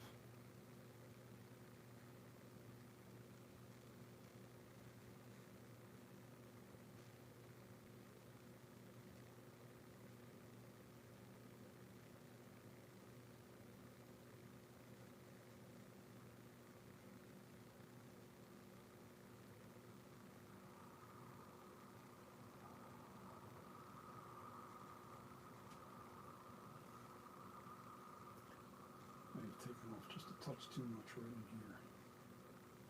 here. I better leave that alone just until the clay hardens up better.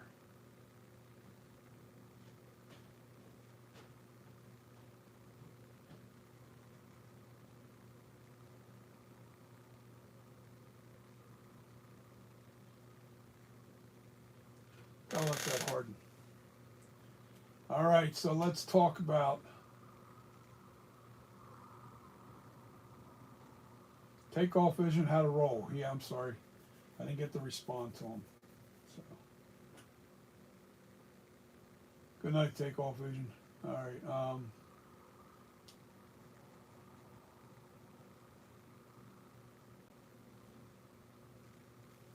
A medium pull. 25 3/4 is what it's going to come down to. Pipe Master.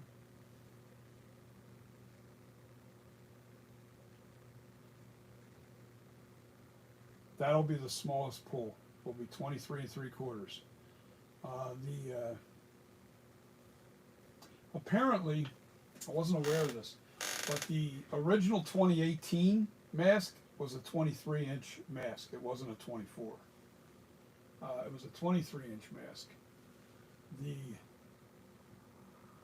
flash, or not the flashback, I think the Kills mask was a 24.5-inch, and the Ends mask is a 25-inch mask. This is going to be bigger than 25. This is going to be a 25 3/4. All right, and then, but here's the thing. You can take a 25. Like, say you have a bigger head, and you can take the 25. The key to having that back of that head bulging out further is because you don't want your eyes right up in the front of the face of this mask. So you need the depth, you need the length. You want your eyes sunk back into this mask. You don't want it like right up in front. So yes, you want the mask not too much like right on your face too much.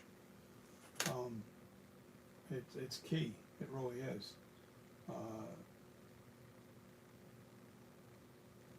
All in here, this is going to fit you pretty nice.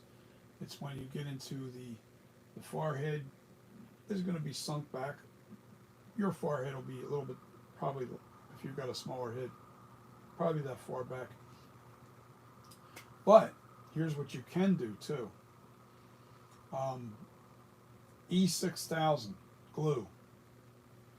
Take some E6000 glue, buy yourself some foam pads, and put it inside your mask, the inside of the mask, in key positions wherever it feels really loose on you. You can padding it up so it really fits nice and snug, and put the pads in position so your eyes are set perfectly where they need to be in the mask. You take some E6000, you stick it on, just stick it right on there. And I'm also thinking about doing on my masks, when I get this done, I think I'm going to put Velcro on the mask. You tell me, guys. Velcro, would that be cool, or do you rather without the Velcro? It'll be your choice when you order a mask. When when some of you guys are getting one anyway. Pipe Master, you're getting a mask. Takeoff Vision, for all your help. Yes, you are getting a mask, and I stand by that. There's a couple other guys that I have that have been really, really with me the whole time. I'm not trying. Look, if I needed the money so badly, what I might do with you guys is I want you to cover my cost. Yes, okay, Velcro would be cool. So this way when you wear the mask, you can tighten up around the neck area and make it look like it does with the movie. If you want the collar up, you'll be able to put the collar up, Pipe Master, and you can do the H2 look if you want. I'm going to do that with my sculpture too, my Night Creeper. I want to do Velcro optional. But it's going to be by order only. Sure, I want to make money with this stuff. I'm jumping from.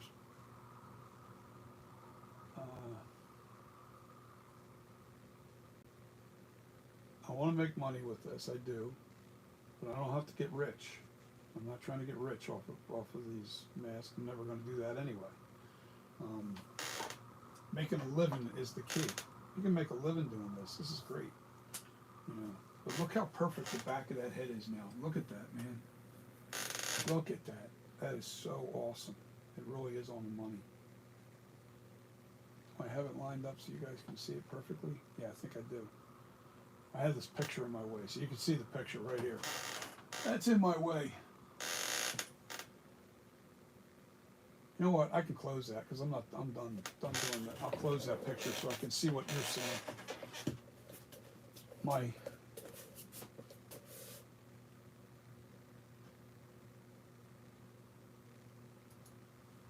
There we go. Yeah, the shape of that back of the head is right on the money now. I think I'm going to narrow the neck, the flare out here a little bit more. I don't want the neck so wide that the mask is flopping around on you. Kind of like the Trick or Treat Studios 78 version. That neck kind of really flares out a lot, and it's pretty loose on people.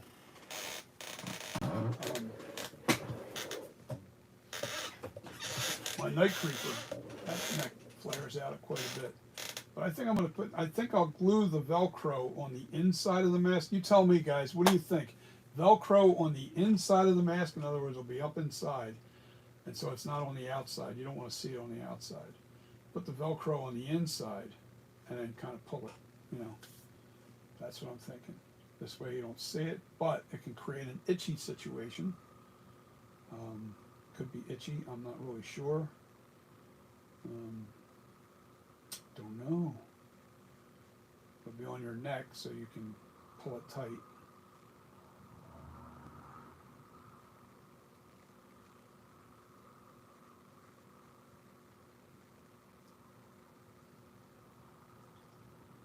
Velcro on the inside or the outside?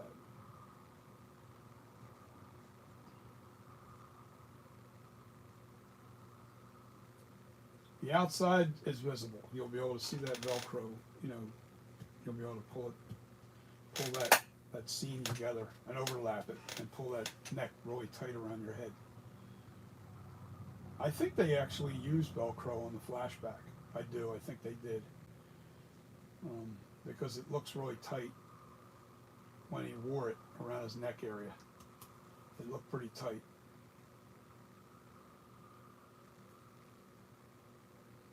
Yeah, so Pipe Master, I was right. You were right, and I was kind of feeling the same way. I needed to stay off the live to focus on getting this thing really close.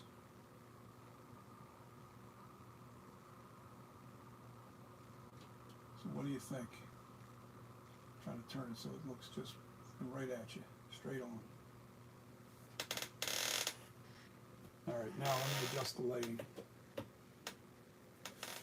And it's too dark.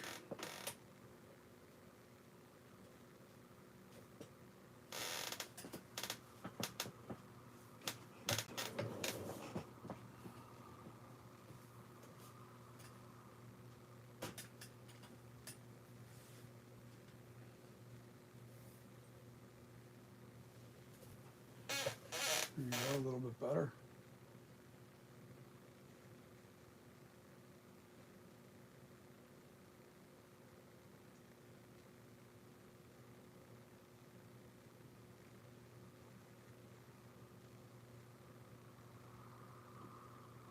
You like it, right? Everything's almost perfect. I have to fix this little bit of bulge right here. See how the slant's wrong here, and it looks like it's not, it doesn't look even. Like this area here has to be fixed better, which is no big deal. I want this to look like this side. It has to look like that. The bulge is there, but this cut has to go in a little bit further. I have to fix that.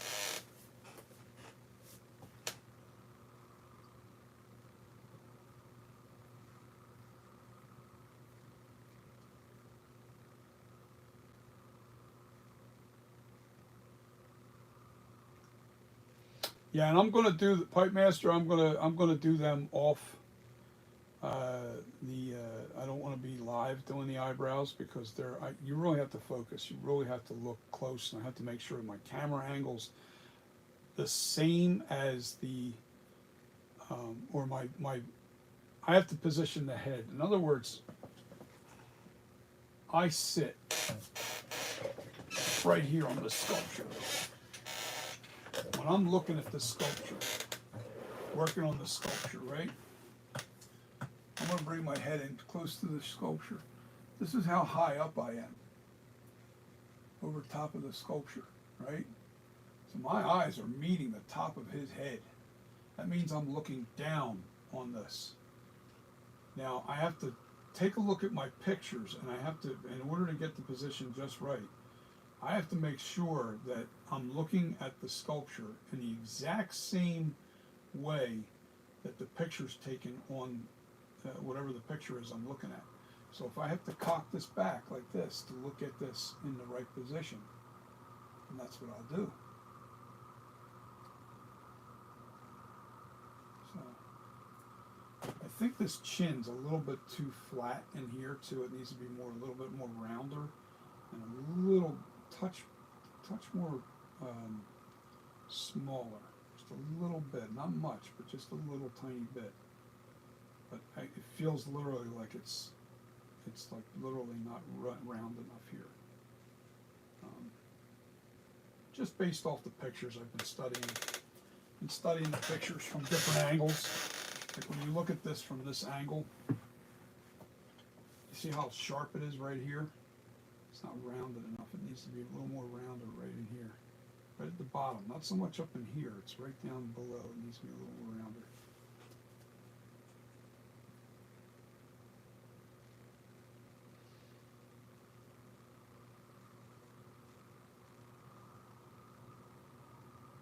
Yeah, man, that head shape is right on the money. Oh, look at that. You see the camera now, your camera eye, the camera, what you're looking at, camera level is about right here. About right here on the actual top of the camera, where the lens is, it's right at this point. I need to lower the camera down so you can kind of see it, not looking down. You need to be kind of looking upward like you do with the flashback. Hold on. All I got to do with that is I got to lower this. You know what? Let me do it this way. I'll move it over, and then I'll readjust it.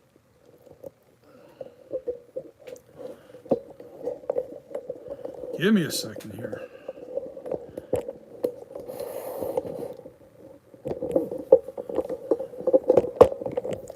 All right, so now we're a little lower. Now we're looking upward. What's that say? Okay, let's put it back over here now, where it was. The reason why I had it down or up high is so you can see my screen a little bit better.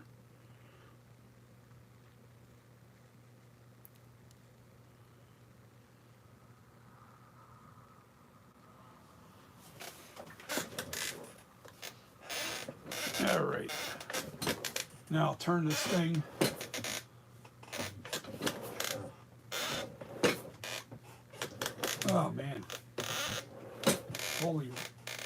rolling chair. Turn it a little bit this way so you can see it.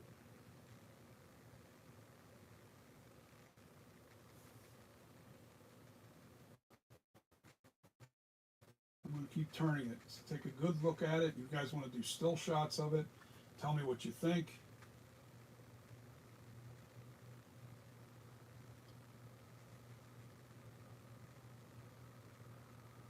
Say what?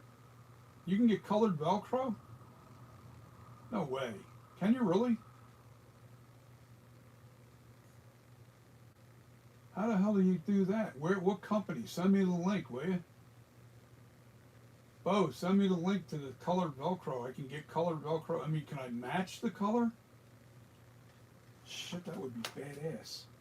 I'm turning it a little bit so you guys can look at the sculpture from an upward view. Giving you a little, if you guys want to take still shots. Do me a favor, Bo. Do you guys, all you guys are all on there. If you want to look me up on Facebook, I'm under John Hickman. Send me a friend request. I'm not going to know your real names. So give me a hint to your real name so I don't not friend you. Because I'm real careful about who I add as friends on my Facebook. So right here, while you're on here now, send me a hint to your name that you use on Facebook if you don't want to share that on here. But I need a hint. I need something that, you know, the first 3 letters or something. You know, we'll go with that. The first 3 letters of who you are. And then I can add you to my Facebook and we can talk through Facebook, through Messenger. You can send me pictures through there. You know, ideas. If you're not a friend on my Facebook. So you look for me under John Hickman, in parentheses, DJ Styles with 2 Y's. That's DJSTYYLES.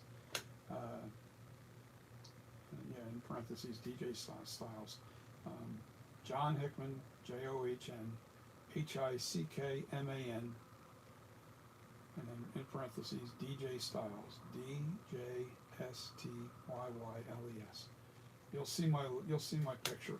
It's on there. And then I'm just gonna keep turning this bad boy and get a good look at it. Tell me what you think.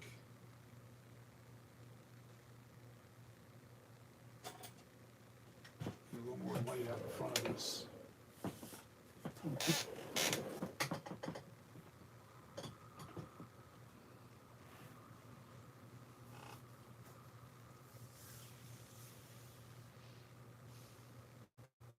I can't do that. I have my chair in the way. Hold on.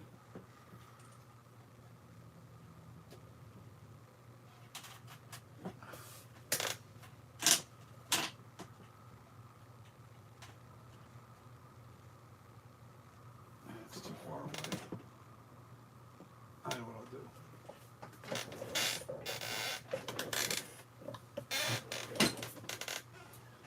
Moving my chair again.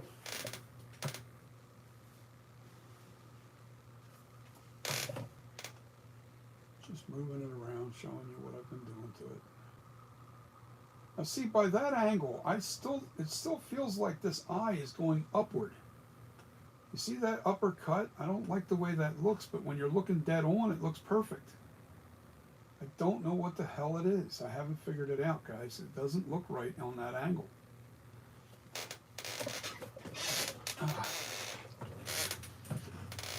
Maybe it's an illusion. I don't know.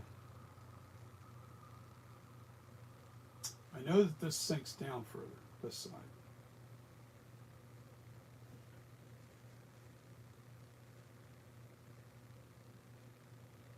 Maybe I do have to bring that down a little further. It is higher.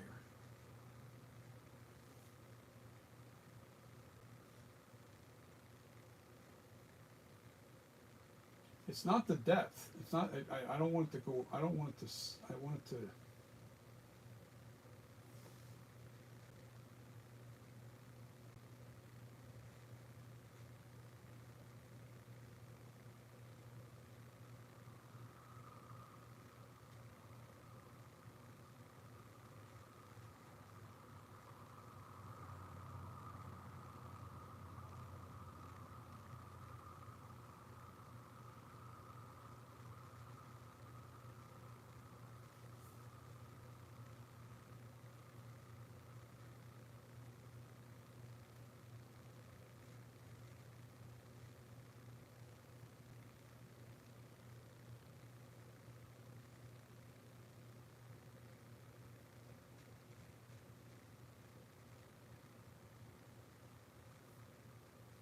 Don't understand it.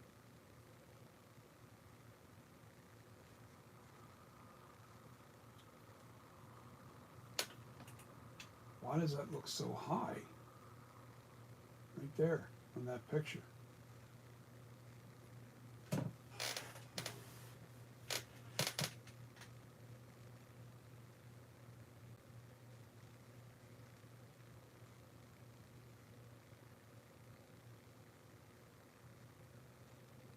Because it is high.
Something wrong with it. It's driving me crazy. What is it? What is the problem?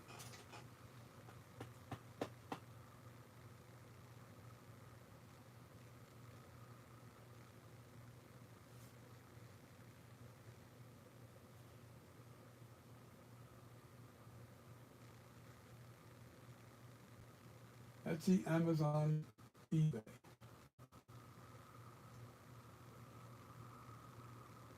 I'm not sure what you were referring to, Bo. What is Etsy, Amazon, eBay? I gotta fix this eye. This eye is still not right. What the hell is it?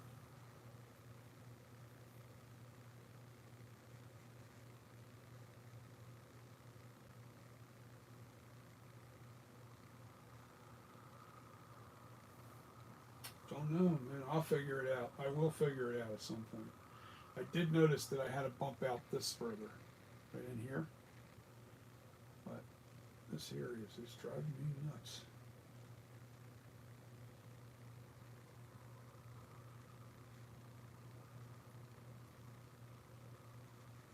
Etsy, Amazon. I'm gonna have to look up colored. I like shopping on Amazon. Etsy has become a little weird sometimes. I like Etsy for certain specific things when I deal with, like, I'll look it up tonight when I get off of here. Colored Velcro. Maybe I'll go with flesh color. If I can get it in flesh color, that would be awesome. Off white, I don't know. No, flesh color. Very dirty on the back of the mask anyway. I gotta figure out this eye cut. This thing's pissing me off.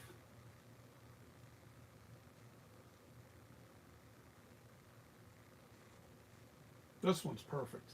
This one is absolutely amazingly perfect. But this side's driving me nuts. It just doesn't look right. Something's not right. Let me look down on it.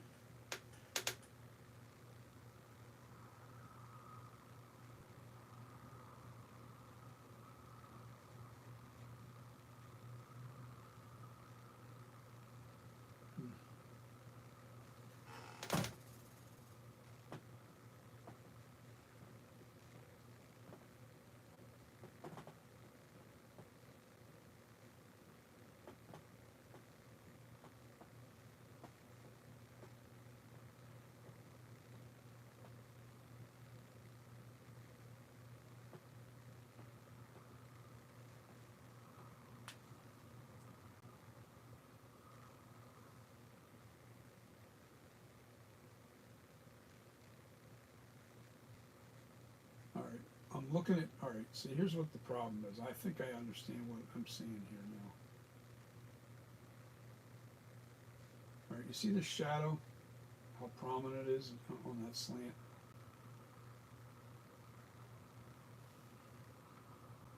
I think that's part of my problem.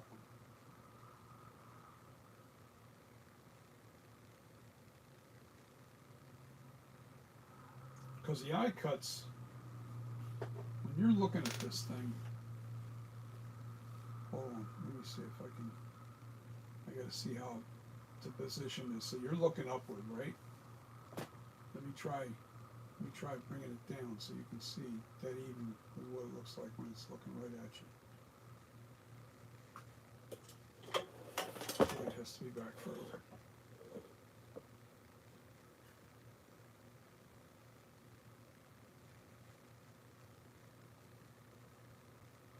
You see how it's right on the money?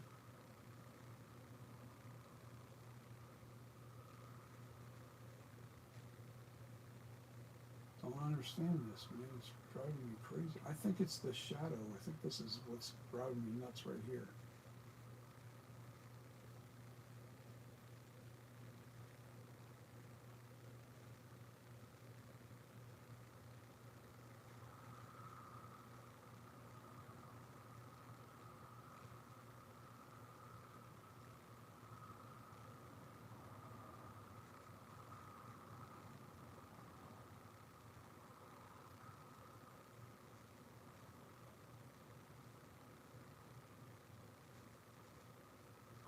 Quell X, is that what your name is?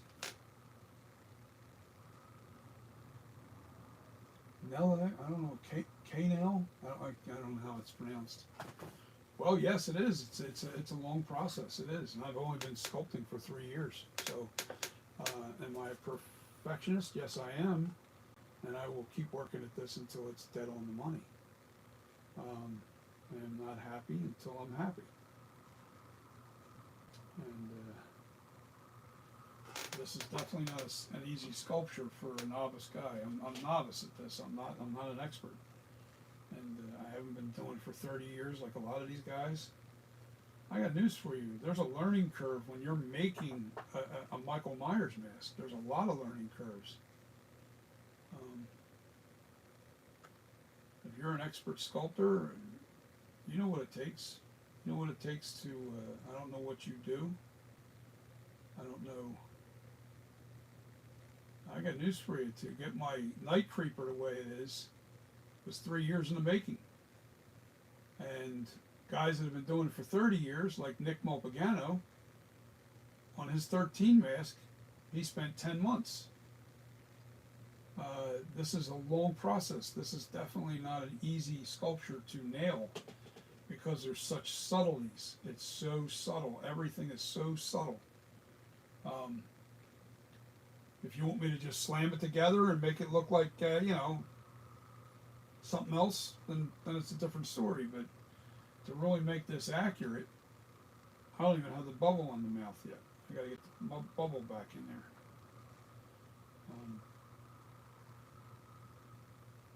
It's accuracy. It has to be accurate. Has to be accurate.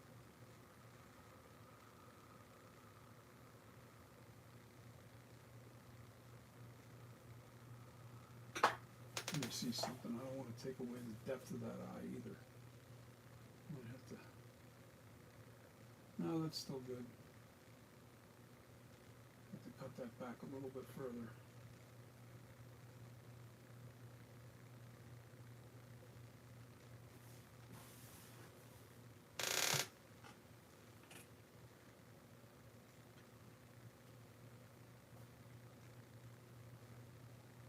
Yeah, that's what's bothering me.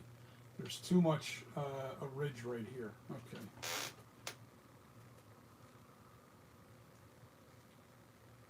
That's what's eating at me here. See how this is rounded right in here perfectly? That's what this has to be right here too. It has to be the same way.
that's starting to look right now. Shit.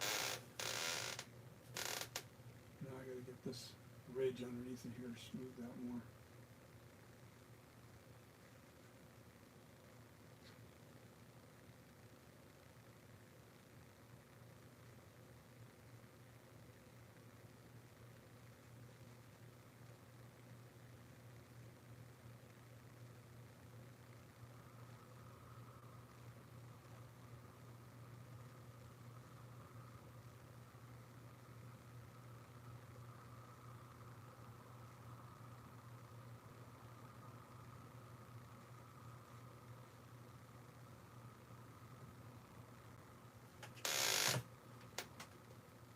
Yes, oh, that's even now.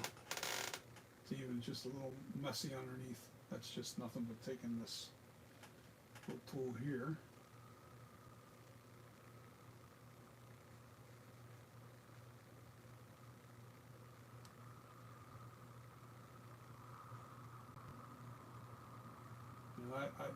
And I suggest anybody that really criticizes harshly, if you can do it better, do it. I take constructive criticism, and I ignore. I don't really respond to negative criticism because that just doesn't. That's not helping nothing. I could care less about negative criticism. To tell you the truth, it doesn't faze me a little bit. I'm not that kind of personality. I don't get angry. I don't get jealous. I can tell you flat out, I'm a novice when it comes to this. So guess what? You know, might be right, might be wrong. Who knows? Some people like it, some people don't. You don't have to be a subscriber. You don't have to be on the channel if you don't really like being here. If it's taking too long for you, you don't want to see the process, that's fine. It ain't for you. I'm not criticizing you either. That's not what I'm saying. I'm just simply saying, you know, everybody has their own thing. Some people come on here and enjoy the ride as I'm trying to learn this thing, trying to do the process and get everybody together, and everybody's got their opinions on what it should be or what it shouldn't be. Sometimes I have to walk away and do my own thing to see what I need to see. Yeah, that's definitely helping. Okay, that definitely, I gotta get those hard edges off there.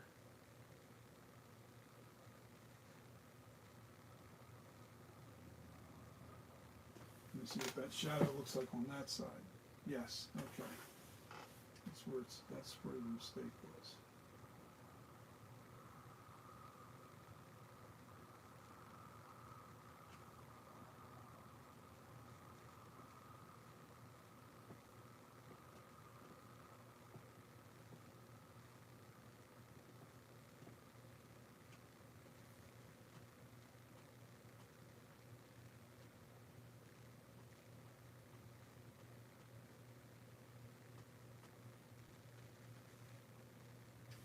Now let's see what you guys are seeing now. Let's see if I still hate it.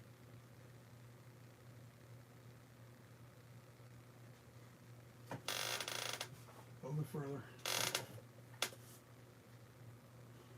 I'm looking for shadowing. That's the key, is that the shadow has to be right. Yeah, see what a difference that made.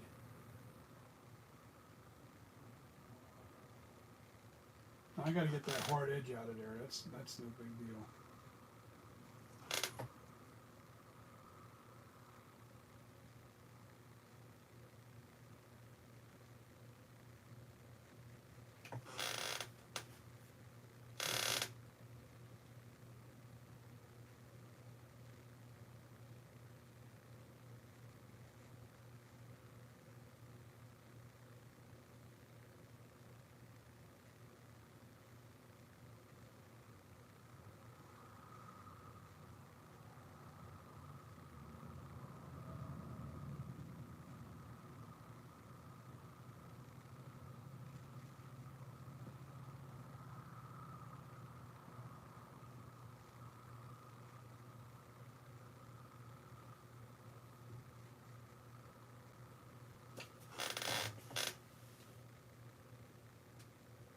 Hey, I mean,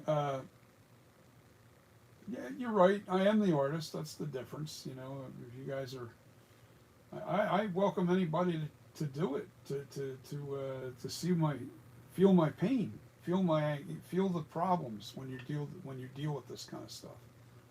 Uh,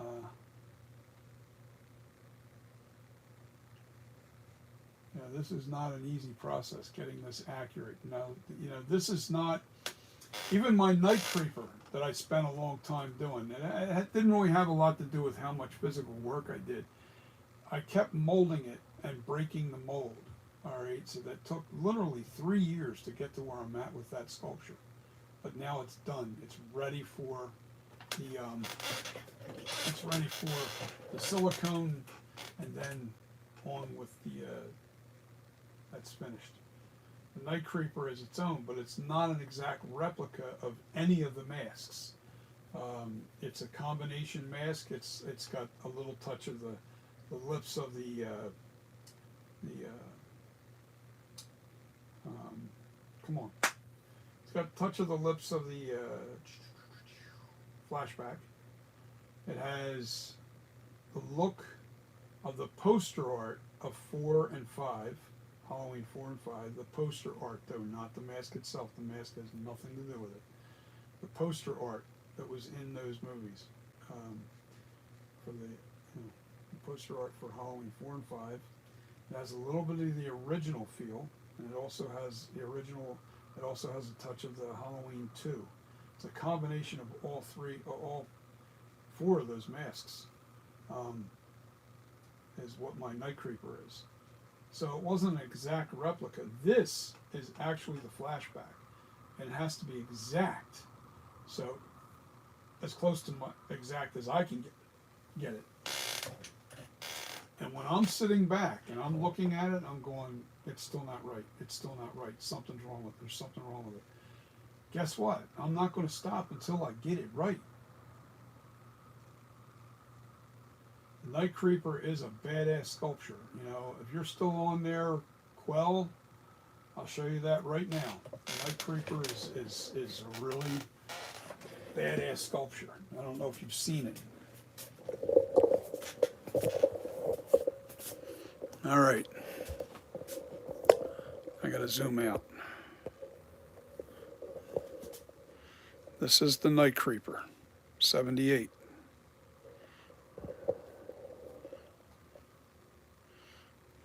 There's a William Shatner life cast. And there's a skull right here. Let me get that out of the way. I also have to get this guy out of the way because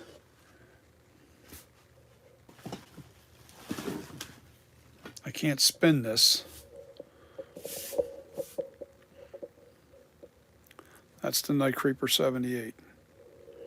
Says it right on the back. Custom Corpses, Night Creeper 78.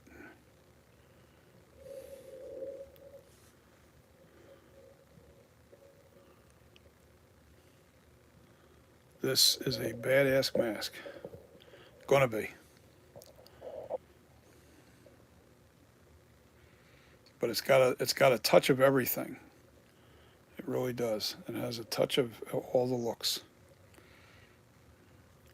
And because it's not an exact replica of any one individual mask, I was able to, like, even the positioning of the eyebrows are right on the money. Gives you that attitude. This thing's going to be scary as hell when it's painted up and haired. That's going to be a really nice mask. And that's going to produce 2 different size masks. It'll be a small and a large. So, but when you're dealing with trying to replicate something to an exact detail, it is a lot more difficult than you think. If you're an artist and you're able to do that, God bless. If you're that good.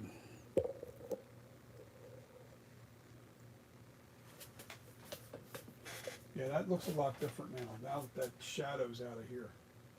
That shadow was way too harsh. And it made the eye cut look way off. And the eye cut's not off. I had to make sure that scowl was the same on one side as it is on the other.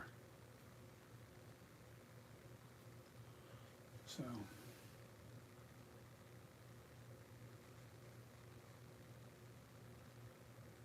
now that I push down on that eye cut a lot, I have to make sure that it's still protruding enough. Looking at it. No, it's still there. It's still on the money. I just have to shave it down and fix it in a little bit.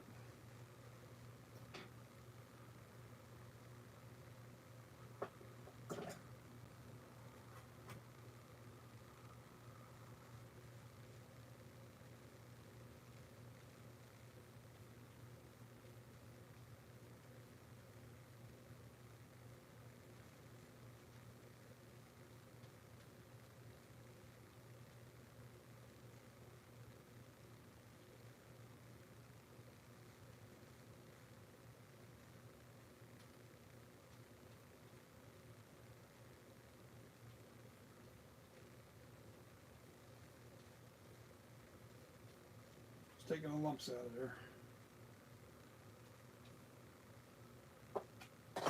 I think we are so close to the finish line now. Now the rest is smoothing out and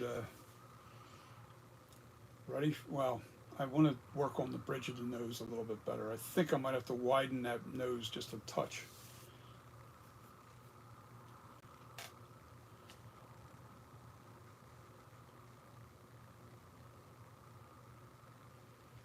Yeah, that Night Creeper, man, has got a lot of attitude to it.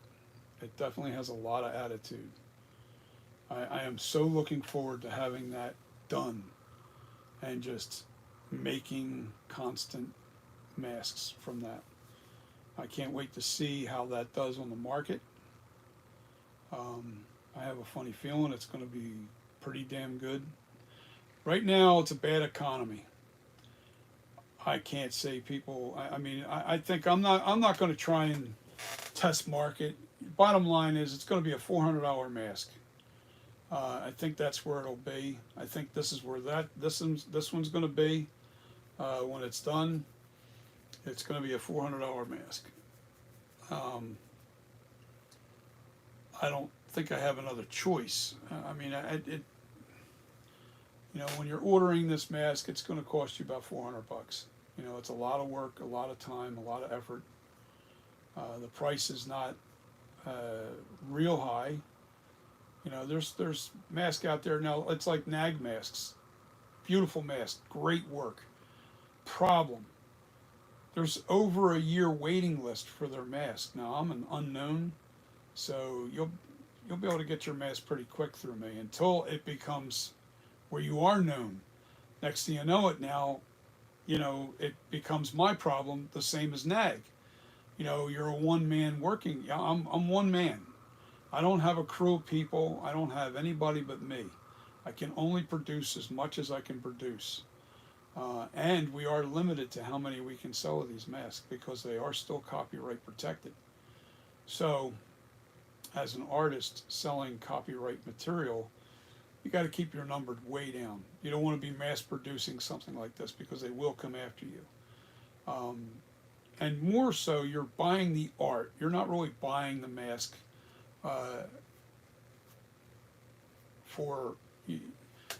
you're buying my art more than you're buying a mass production that's trying to make a shitload of money off of thousands of sales. That's not what I'm doing here.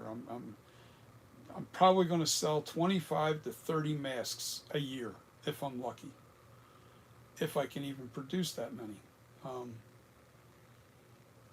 But as far as going out and trying to, I can make a list. See, that's if you're only making 25 to 30 masks. Now I'm going to do scarecrow masks and stuff that are original that aren't copyrighted. So they'll probably be $100, $150, $200 masks. All right. They're going to be constantly being made as fast as possible. This here is going to be order only. When somebody wants one of these masks, it'll be an order situation. I'm not going to just put one out there, sell it. I'm not doing the eBay thing. The market is pretty much dead right now. People are broke. I know this. Collectors are going to want to collect. I'll probably sell this mask at $400 flat out on Etsy and eBay. And I do have a website that I haven't maintained it, but once I have this up, I don't know if the website's a good idea. You start selling on a website, then they're going to question you on how many you're selling, because on a website I can hide my sales.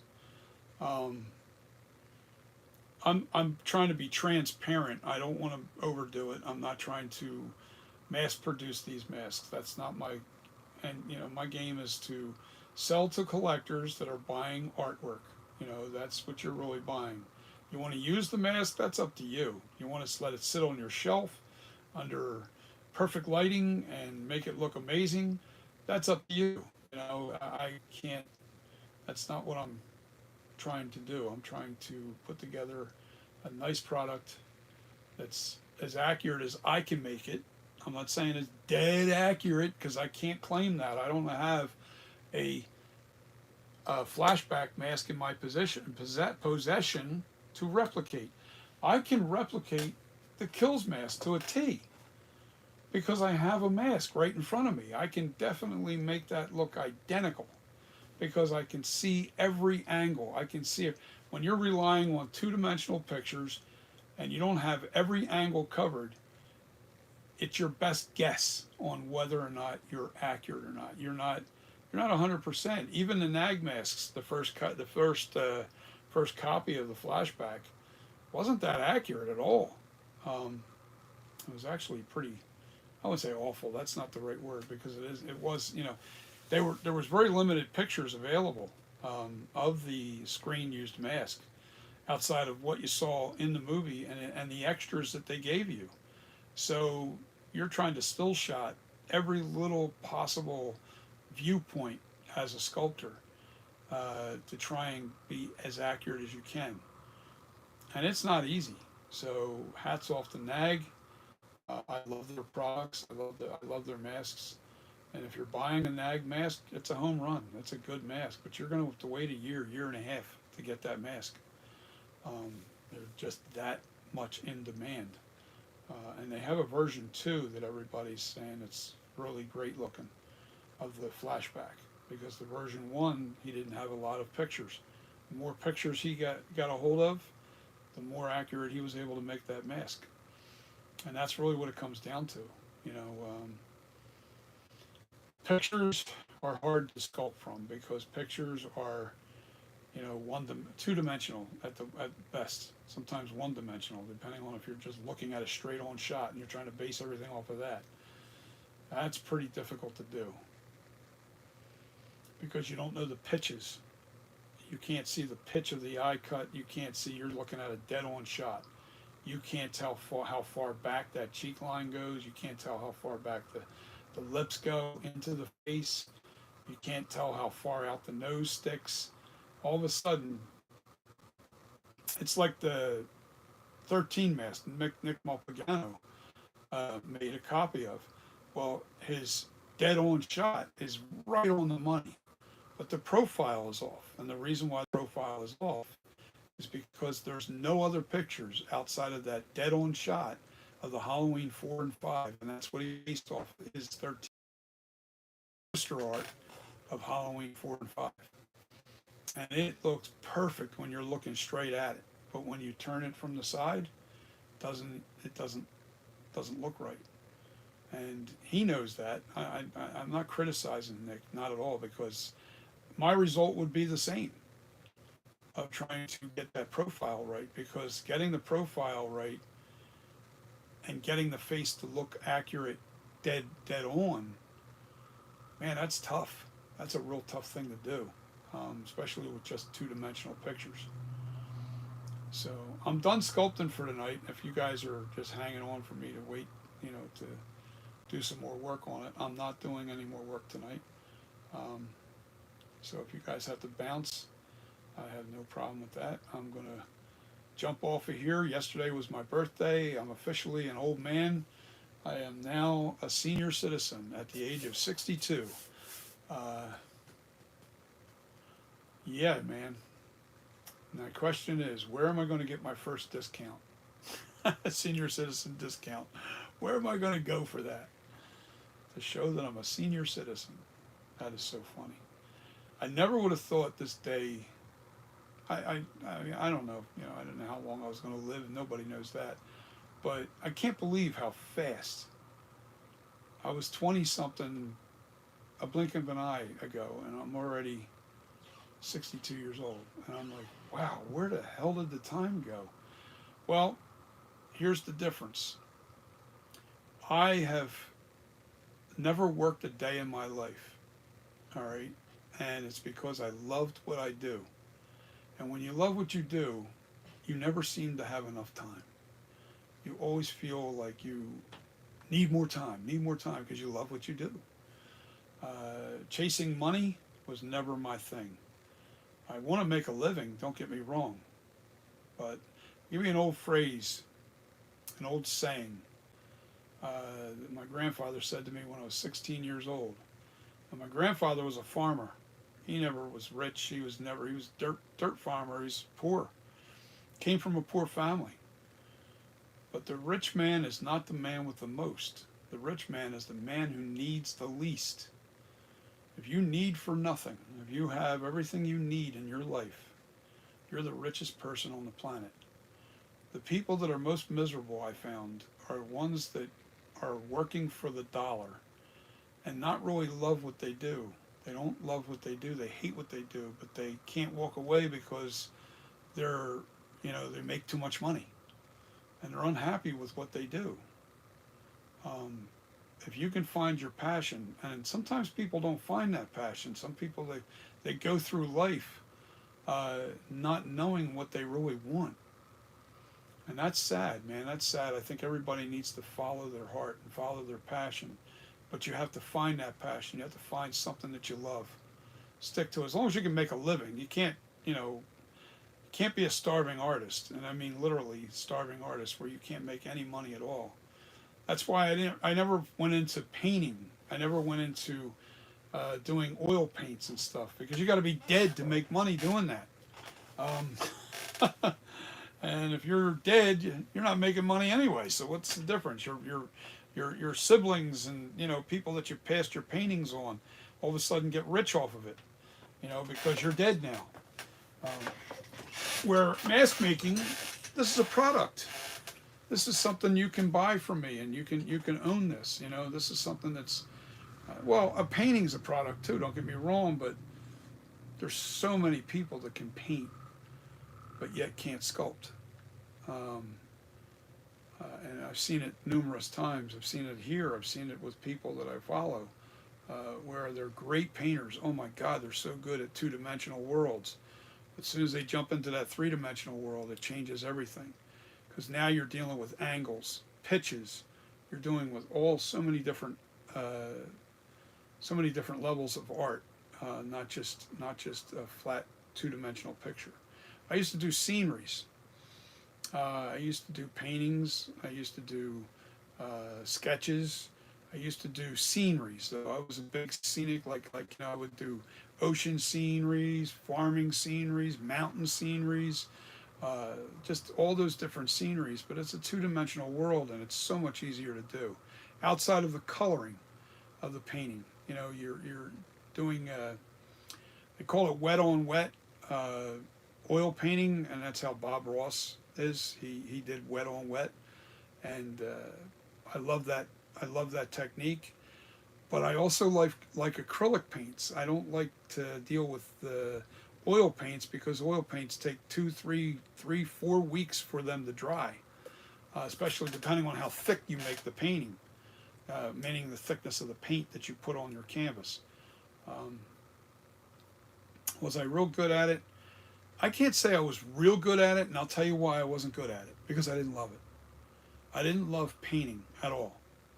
I love sculpting. Oh my God, I'll sit here and keep tweaking it until I get it perfect. I love this. I love sculpting. I love the three-dimensional, I just love being able to work with my hands more. There's more hands-on this. As far as you people that follow me and stuff, everybody that's following me on here, I love you guys. I do. You're dedicated. You come on here all the time. And the guys that have been on here the longest with me, and I know who you are, and you guys will be getting a free flashback. Or a night creeper, depending on which one you want. I don't think I could afford doing both. You got to remember, the latex is now expensive. When I was making all these promises to everybody, the products were so much cheaper. Now the latex went from 45 hours. Oh, I'm sorry. Was that 45 for 5 gallons? I get the cheaper latex. I don't get real expensive latex. If you go to Monster Makers and you go, or Smooth On, their latex is like $300 for 5 gallons. It's a real high quality latex. I wish I could spend that kind of money for my latex and really put out a beautiful latex quality mask. But the mask I have to go with is, I think it was 45 hours for 5 gallons. Or no, it was 85 hours for 5 gallons. I forget, but now it's way over $100 for the same 5 gallons of latex. The average 5 gallons will make me about 20 masks, and that's it. All right. And it's a lot of money by the time you buy the hair, the paint, because I no longer make my own paints. I plan on making. I have to customize some of the paints, but I will be buying my paint from Nightshades. Their quality of mask paint is amazing, so I'm going to probably stick with Nightshades. And that's expensive. You know, buying their mask paint is expensive. The hair can be very expensive depending on what kind of hair you get. I have a specific type of hair that I like to get, and I'll show you why. It's on my overhaul of my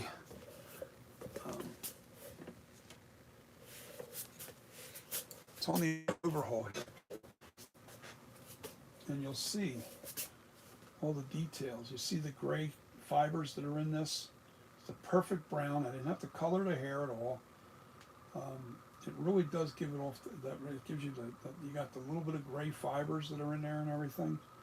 It's a really nice textured hair, thick hair. Really gives you that look. This is the overhaul of my TOTS 78.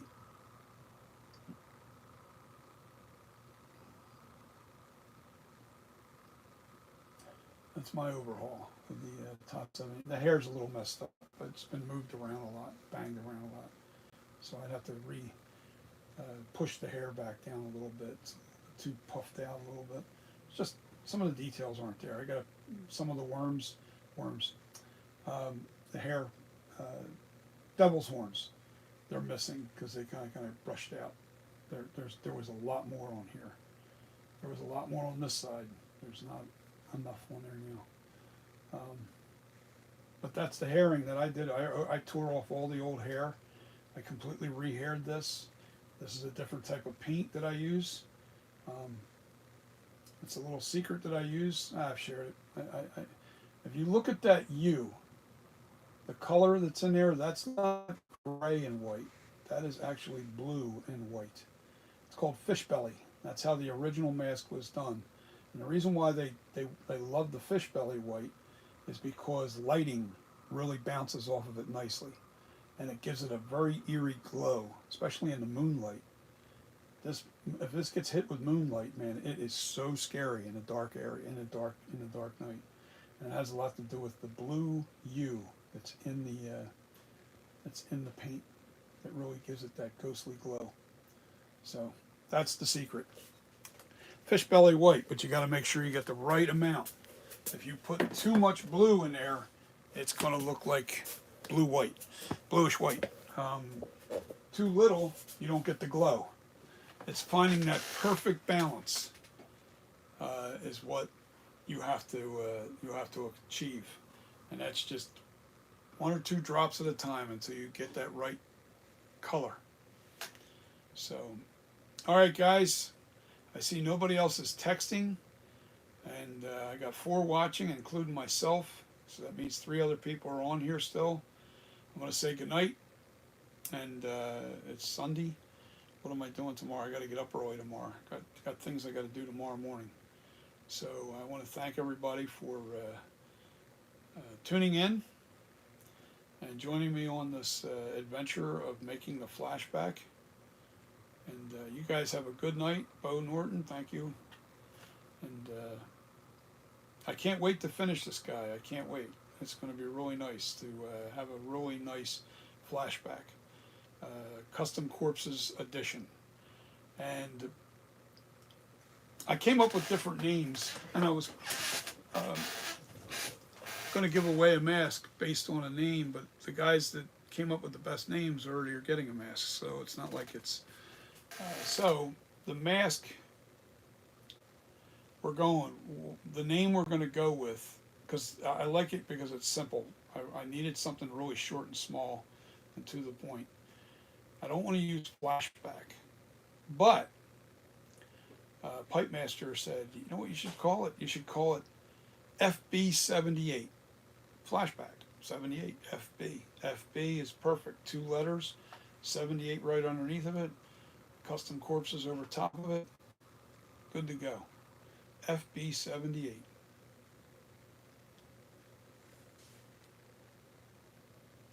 That's what we're going with, Bo Norton. FB78.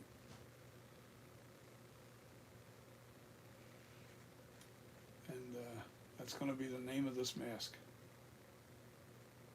It does work. It does work. And for all my masks will be signed. I will give you guys the option of Velcro for the mask, on the back of the mask. I want to research it really well, putting Velcro on latex though. I think it's E6 6000 that they use to put that Velcro on, but I want to make sure of it because I don't want that to damage the latex.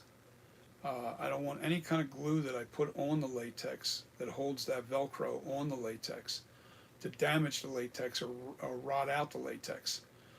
I really want your mask to last a long time. I don't use real expensive latex, so you're not going to get a mask to last forever. I suggest if you're trying to make my mask last forever and trying to avoid buying a new one, say 10 years, 15 years down the road, I would suggest getting a very thick pour. Now you're going to probably pay a little bit more money for a thick pour, a thicker mask, you know, and there's a huge difference. There's a huge difference. It's like all these TOTS masks are all very thin casted, and the quality of latex is not that great on the TOTS, and surprisingly so. I would have thought that they would have used a high quality latex, but my 2018 mask is already rotten out. It's got rot and it's hardening in spots. I was like, you got to be kidding me. Yeah, and it's in spots where I didn't do the work. Let me show you.